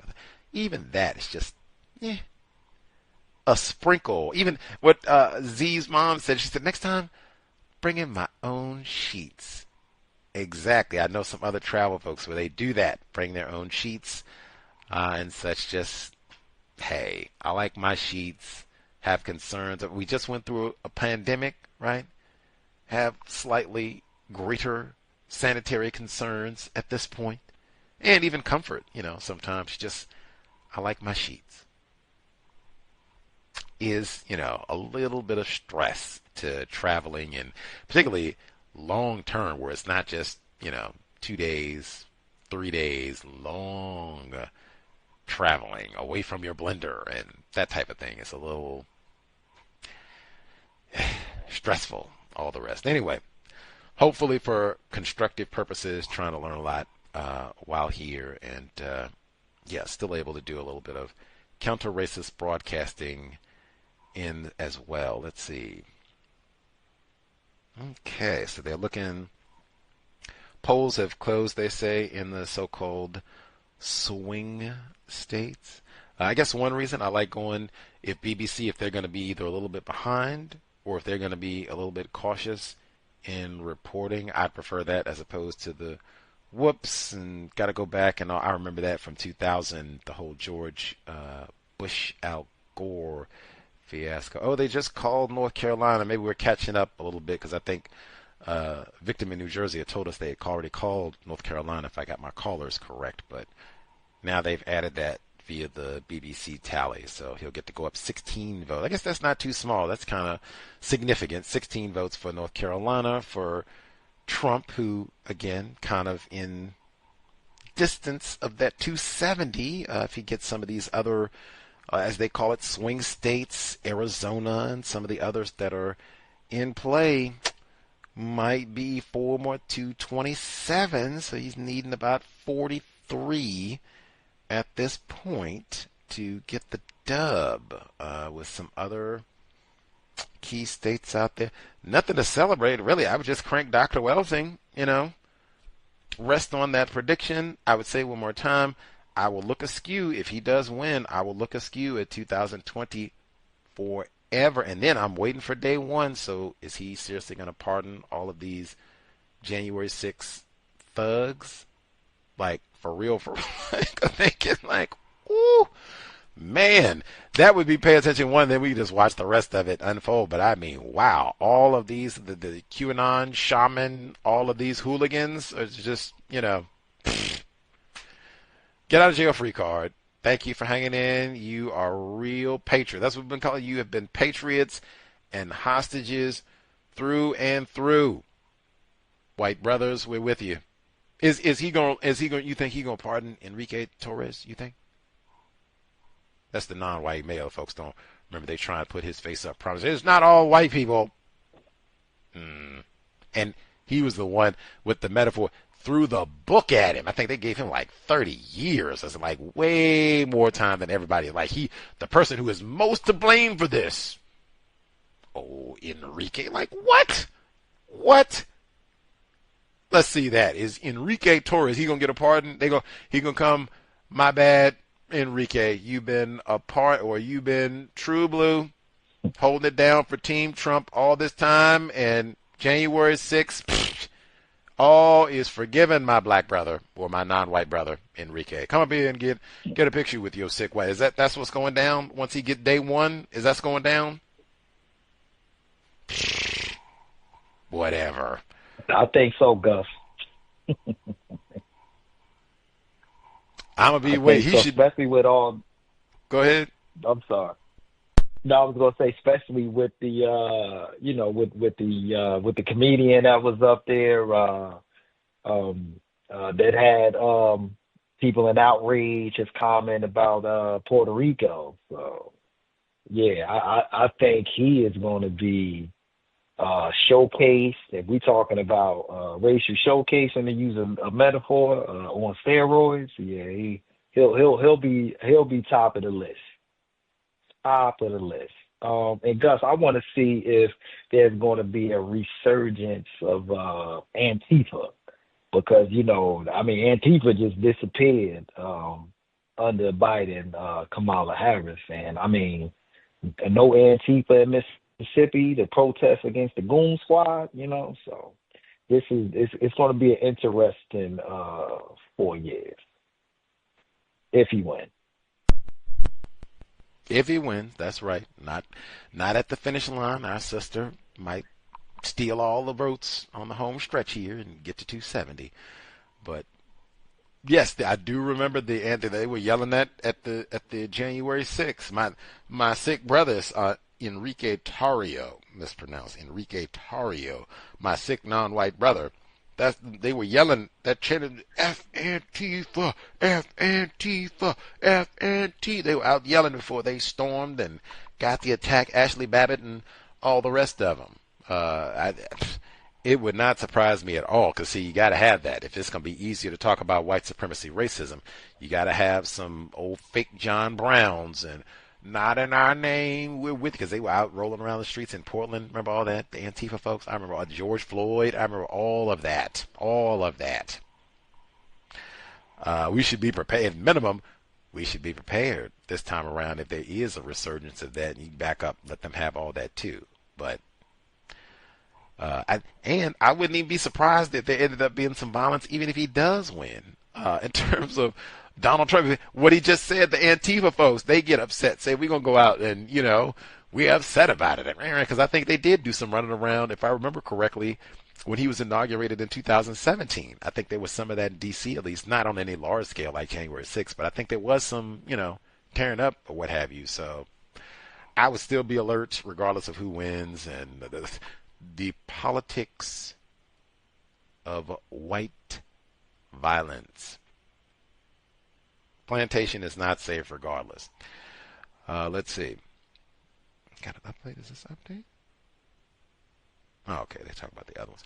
Other folks, if they have any other commentary, they want to make sure they get in election observations, things that they do to make sure they don't get emotionally carried away in all this, which I know can be a tendency to happen, especially when they have non-white candidates involved. So it will make the racial aspects of all of this, which are there anyway, because we're in a system of white supremacy, but it makes all of that more explicit. Folks have any thoughts, commentary to share? 605-313-5164. The code 564-943 pound. Press star 61 if you would like to participate. Wait, now, why are they showing black people gyrating? I mean, I don't. I'm sorry, yes. I don't. What? I've seen that a lot this election season. I don't know if I'm still watching BBC, but I've seen that a lot. Like black, because they had Megan Thee Stallion. That was at a Georgia rally for VP Kamala Harris, and they've had like other entertainers. They had they had a lot of Negro like crooner. I think John Legend and other folks, but I have not seen white people gyrating. It's much less like election night, and she's losing. Like I said, that she could win. It's not over. She could swoop and take all the swing states they got left and everything. That totally could happen. But I mean, even if I was Trump right now, and I'm sitting ahead, and we're about 40 electoral college votes from winning, it's not gyrating time. Like, man, let's be serious. Feet on the ground. Sit up straight. Like, even that conveys a message. Black people are not serious. These are buffoons, clowns, full of the entertainment committee. Dr. Welsing told her we do not need no new dance or nothing like that. If this is serious, if this is about electing the most powerful person in the world, they say, nuclear weapons and all of it, when they have Hurricane Milton or whatever it is, and it's we need FEMA, an efficient response, this is the person you point to. What about this calls for gyrating? Why do I need to do the stanky leg now? And consistently, like I said, it would be, not that it would be appropriate for anybody, but consistently, black people at the election and different events that are associated with politics got to do some twerking now. Called Trump projected to win Nebraska. I'm probably behind a little bit some of the other networks, but BBC calls Trump to win Nebraska, whopping 5 electoral college votes. So that boosts him over 230 something. So less than 40 electoral college votes needed to get the dub for Mr. Trump, or 40 exactly. This puts him at 230. So he'll need 40 exactly to get the victory, become the next president. Even that, like, I don't think that calls for gyrating. Like, whoopee, none of that, maybe a fist pump. Yeah. Okay. Now we got to get, see how the rest of it comes out. Are we going to need to protest? Do we need more January 6th come back? I mean, be serious, man. Be serious.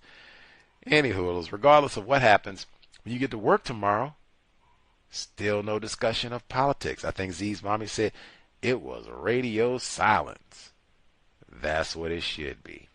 What do you think about the election? I don't discuss politics in the workplace. And there's lots of ways you could. Oh, go ahead.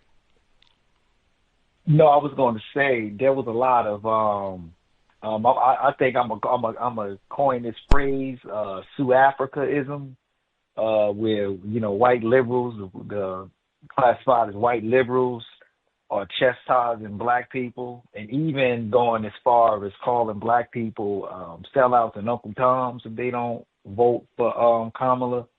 I wonder, if anybody's seen this. I mean, I've seen videos of white women chastising black people. Maybe one or two videos, and I've heard audio of a white male, saying, "Oh, I don't normally, I don't believe in calling black people, Uncle Toms, but but y'all, which direction you should vote for. How couldn't you vote for, your black sister?" So I've heard a lot of chastising of coming from white liberals directed towards black people. I wonder if anybody else have heard or seen that. Did you hear this at work or just where did you? This was on social media. This was just video. Yeah. Not at work. Not at work. Because I would, if I heard that on work, I would go to HR. But yeah, just video. Has anyone heard that? Chastising. I did say I'd heard that previously, not like today or as things, results have been coming out. I haven't heard that, but has anybody heard? Has anybody heard the black people are to blame as the results and things that are coming out? It's our fault. Has anybody been hearing that already? Man. I haven't heard black people are to blame. Well, maybe not yet, but I have heard I'm on the plantation. Criticism about the Democratic Party and the candidate. That's what I have heard.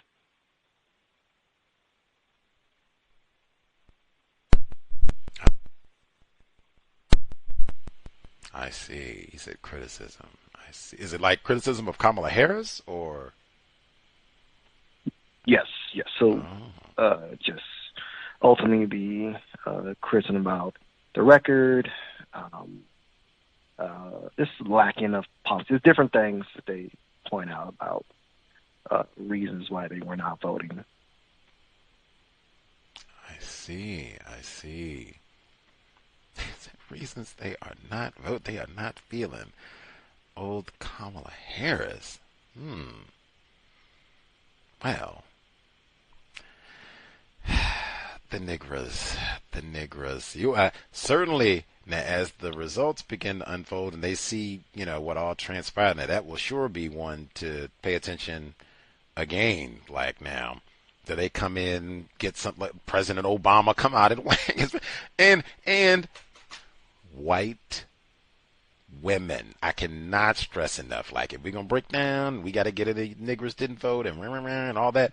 If it happened for a third time, white women, wait a minute. Yep. If it happened for a third time, because even when he lost, if that's 3 presidential elections dating back to 2016, that the majority of white women voters across all demographics went for Trump again, man, that's the base. Like, I don't want to hear nothing about, white men.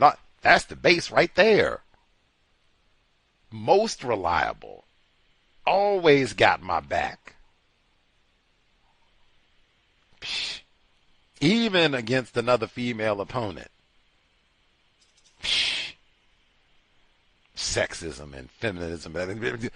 System of white supremacy. Period. Let's see. Make sure we didn't miss anybody either with the black people being blamed if they've heard, or any other comments, observations for the election. Seeing some of these swing states too. Oh, and they got more dancing. See, that was the comment when I think that was Victim in New Jersey. They got more dancing. I know they do play music. I said they had John Legend and other entertainers and musicians, sometimes white ones. Bruce Springsteen and such. They'll come out and perform at some of these events. I'm very aware of that. They've had a lot of black people and dark people. There they go again. There they go again. This is not, and again, there'll be Harris supporters like, we're losing. And this is serious. Why is this, there we go again. They got more bopping and gyrating black people. Why is that, man? That sent, like I said, a greater method. There you go again. They go around a different head, like they're going to different cities and such. Like they were in D.C. and Pennsylvania, different cities. They show white people, this is something serious, Watching the polls, counting the votes, see how this is going to work out. Why is it they show dark people and at a party? Everything is not a party. What Fuller say? Black people are serious about not being serious. Meanwhile, we are silly about things that are serious. He put that in the code book. Dr. Cambon said the same thing. Serious about not being serious. And white people, they condition us. That's the way that they want us to behave. They don't want us, let me go do some research, study, get my learn, write a book maybe, do a research. Right? They don't want that. Nah. They want us twerking, gyrating. Woo! That's what they want us to do. Even something serious like that. That's the image to project. Black people being silly, the entertainment committee. Anywho, most of the people, the serious commentators that are presenting what's happening now, I guess I could flip CNN, some of the different channels, MSNBC, see what it looks like. I suspect it's going to be mostly white people being serious, not dancing, not doing the boogaloo. Not talking about the racist group, but doing serious, sitting down and explaining what's unfolding, who's going to be the next president of the United States, most powerful person in the world, as they say. Dr. Wells needs to talk about that all the time. That sends such a strong, especially if you're confused about white supremacy, racism. Nothing wrong with dancing. There's a time and place for that. But we're talking about picking the president. That is not the time and place for that. Maybe after you win, then maybe you get Beyonce and we do a special, president-elect jamboree. Then we can get down. But, I mean, premature.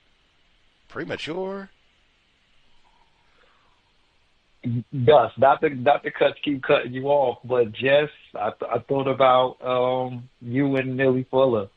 I think just this weekend, another black male run into the end zone, prematurely threw the ball down before he crossed the end zone. So that was right on time for the premature celebration. And it, unfortunately, a touch of anti-blackness. I'm talking to a good friend of mine, and he's expressing how, some of the behaviors, he still looks at football, but some of the behaviors on the football field, he argues that he only sees this behavior from black people and how, unfortunately, he's becoming, him and his wife, who's a big Kamala Harris supporter, black female, and how they both are very disappointed and starting to despise black people. Yes. So unfortunately, we have good dialogue, and I was able to, explain to him. I said, hey, look, we're in the system of racism, white supremacy. And I said, how many football players are there in the NFL? So are all black NFL players, behaving shiftless? It was another incident where a black player wasn't playing to his best potential. And when the reporters asked him the reasons, he just simply said he was tired. So, Black Mel, my friend, my friend said he's never seen a white player say that, and how disgusted he is. And I said, well, how many NFL players, just to kind of have him not get into this whole, anti-black tropes. I'm like, okay, that's one black player. How many black players are there? Okay, but Victor from New Jersey, I've never seen a white man say that on the field, and look, and he brought up the fact that Black Mel ran and started prematurely celebrating, and threw the football before he crossed the before he got the touchdown. So again, I'm trying to I try to reverse that thinking, and his wife also is, big Kamala Harris supporter, and right now he just called me. I had to click over while I was on hold, and she's disgruntled, and she just can't believe that Kamala Harris is losing and the world's going to end. So this is some of the things, or some of the things I have to navigate as I maintain these relationships with black family member and friends. And he also had a coworker that says to him, well, we're going to go back to slavery. And I'm like, I told him, I said, the police is going to start killing us. And I said, so I asked, my friend, I said, now, I don't subscribe that he talks about politics on the workplace, but my question to that would have been, when have they stopped? And my black friend, he wasn't even aware of the Goon Squad in Mississippi, So that would have been my response to that. But, it is every reason. So some of the people within my friends and family look for every reason to despise other black people.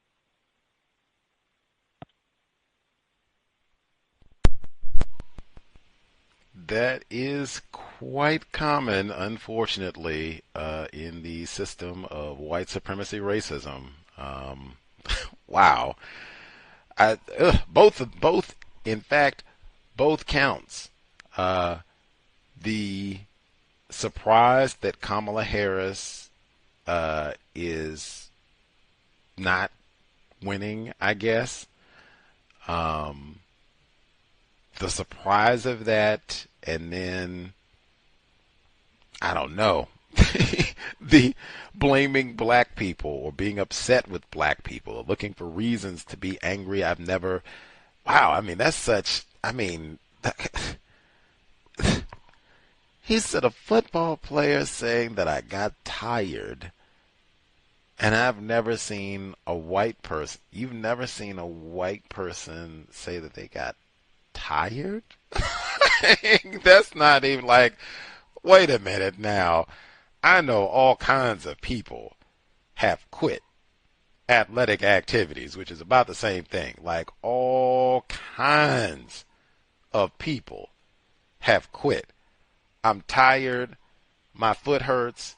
I got turf toe. I got some money on this game. Like, oh man, they just talked about Pete. Like, some white people have done some disgraceful things. And I remember Tanya Harding? Man, white people have done some disgraceful things in athletics. Like saying, I got tired. How does that rate? How does that, like, everybody gets it. You don't get tired? Then you stay in the question, do you get tired? Oh, okay. Hey, anybody can get tired.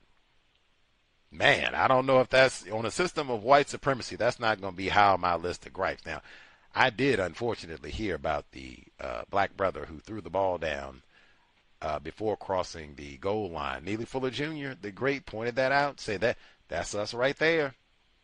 Premature celebration. Got to get to the gyrating celebration. He said, look at me. Look at Leroy. I'm a man. I'm doing it. Woo! I saw that one. I said, that's a man. Matter of fact, I pointed out, I said, man, for the first time ever, I saw a white person, a white man, no less, Ty Simpson. Simpson with a last name like that. I said, that was so egregious. He retired Nick Saban. Nick Saban watched a white man do that, and that was at home game, too, at Alabama. So I quit. He finished out the season and was like, I'm done. They got a white man out here behave. I quit. I'm going to retire. I'm going to leave it to you, Coach Prime. I can't even do it no more. Disgraceful. They even, and I heard when I watched the comments, it said, how is this still? I've seen that happen about once. How? Give the ball to the referee. Hey, at minimum, pretend I've done this before. I'm at least pretend I've done this before. Hand the ball to the official. Hey, I'm even pretend I do this all the time. And again, that's how we've been conditioned. That's why on earth in a system of white supremacy racism would you be shocked Kamala Harris is trailing? Why? And the emotion. Talked about it, this for sure. Can't be no, emotion, because either way, even if she did win, we went through this, man. You sat through 8 years of the Obamas. Him being called nigger and threatened. Remember when he went out to Arizona and she put her finger in his, you don't come out. Jan Brewer, that was the governor. It was just a white person. That was the governor of Arizona. You don't come out here, you nigger.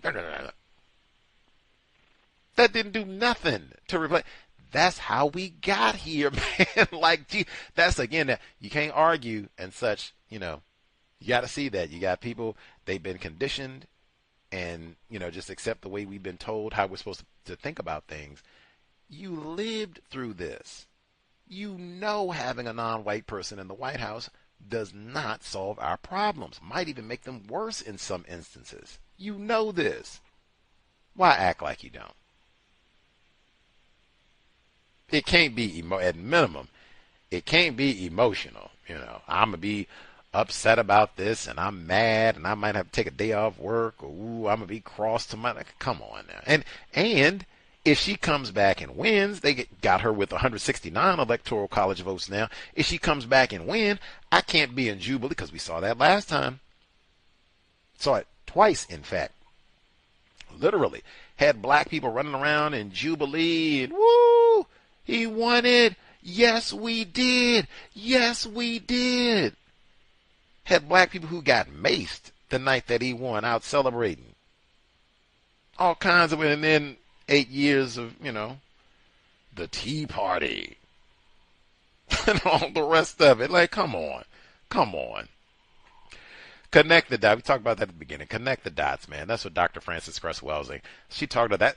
That's how she predicted before she even passed. Next president, Donald Trump, why she remains. She remains timely, accurate. Why? System of white supremacy. And really, she studied what it means to be white.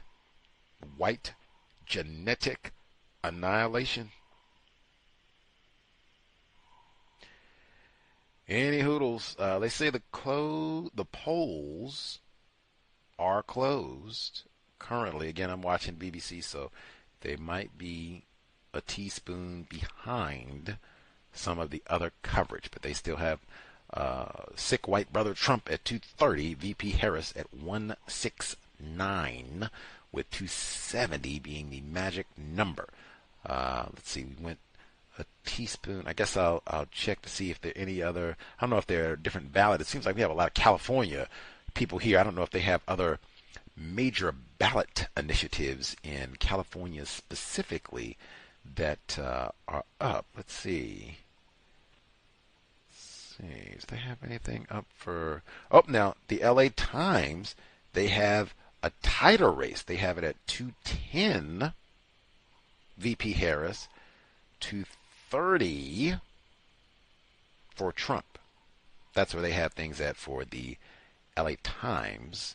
And then I'm looking for some of the other down ballots, see if they have anything of note for some of the other initiatives, California specifically. Let's see. Oh, because they had minimum wage. Yeah, they had some of the other initiatives that were out that way, that were out. People were voting on today as well. I forgot about that. Let's see.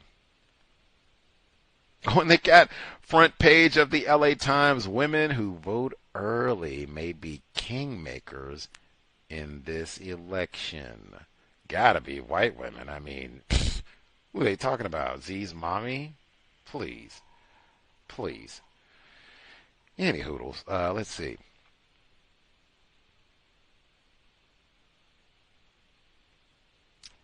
I guess they will be doing their. I hope it's not an all-night, thing. Although, like, it could stretch out to being weeks and all the rest of it. Any other thoughts? I guess we'll give it 5. Then we'll wrap and keep an eye out the next few days or so as all of this updates and we see what happens. Other thoughts as we get ready to wrap up. We'll leave with Trump with a slight lead, although LA Times shows Kamala Harris closing. Can I say something real quick? Proceed. If Trump wins, which I think he will, like, is this not going to be an example of all these pollsters, like white welfare and affirmative action, like how they can keep a job, like thousands and tens of thousands of them on all these different websites saying the election was going to be close or all these things, some of them having it for Harris. To me, I think that's like affirmative action and white welfare, like how they can get those jobs, because I assume most of them, like even if you go on like MSNBC, all the people are talking and acting surprised are like white channels, white hosts and stuff. So to me, it's just like, hey, you're not an expert statistician, you're not an expert politician, you're not an expert. This is white welfare. There is a lot of white welfare in this here system. I think Z's mommy, she was talking about the pollsters, I guess, who were coming out and giving some sort of statistic or prediction about who they thought was going to win, what the margin, whatever, and then they say, well, I don't know what I'm talking about, so you take that with a grain of salt, like, dude, what? And they were saying they thought it was because he was wrong in 2016. I guess I have pointed out several times that I'm still, a little disgruntled about my error or just being wrong, Biden winning in 2020. We were accurate. 2016, Dr. Welsing leading the way, prediction a full year in advance before she even transitioned that Trump was going to win. He hadn't even secured the Republican nomination at that time. We were accurate then, so we weren't stunned. And I remember there's a lot of white people who, what? We just knew it was going to be Hillary Clinton. What? Yeah. Lots of it. At minimum, you don't really know what you're talking about. You didn't study white people well enough. You should have been like Dr. Welsing. Other folks, thoughts they wanted to make sure they get in.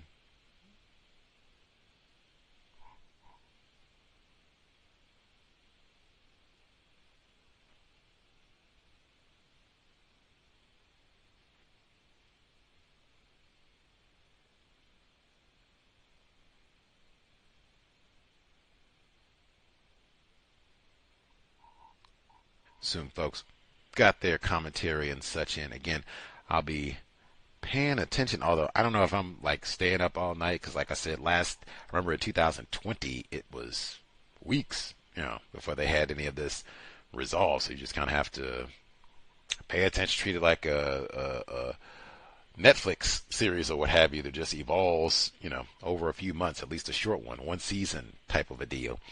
But might be some of the swing states, as they say, might be resolved this evening, might be contested.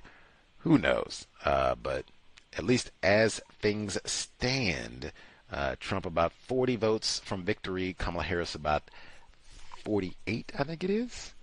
They showed her a 210-ish or something like that. So I guess that'd be about 58 votes from the goal, and Trump being about 40 votes from the goal. And I just looked at the LA Times for their, I guess, more up-to-date tracker for the election results at this point. By the time we get to Thursday's book club, maybe we'll know who won, maybe not. We'll pay attention as we get closer to there. If folks have any updates, you see anything in your area, election violence, attacks on the grid, reports of any sort of intimidation at the voting polls and such, let us know. I'm here in the California area, so I'll pay attention as well, kind of see if they have anything on the news. I saw untiljustice@gmail.com. untiljustice@gmail.com. If you locate anything, find anything, hear of anything, send it my way. We'll include it.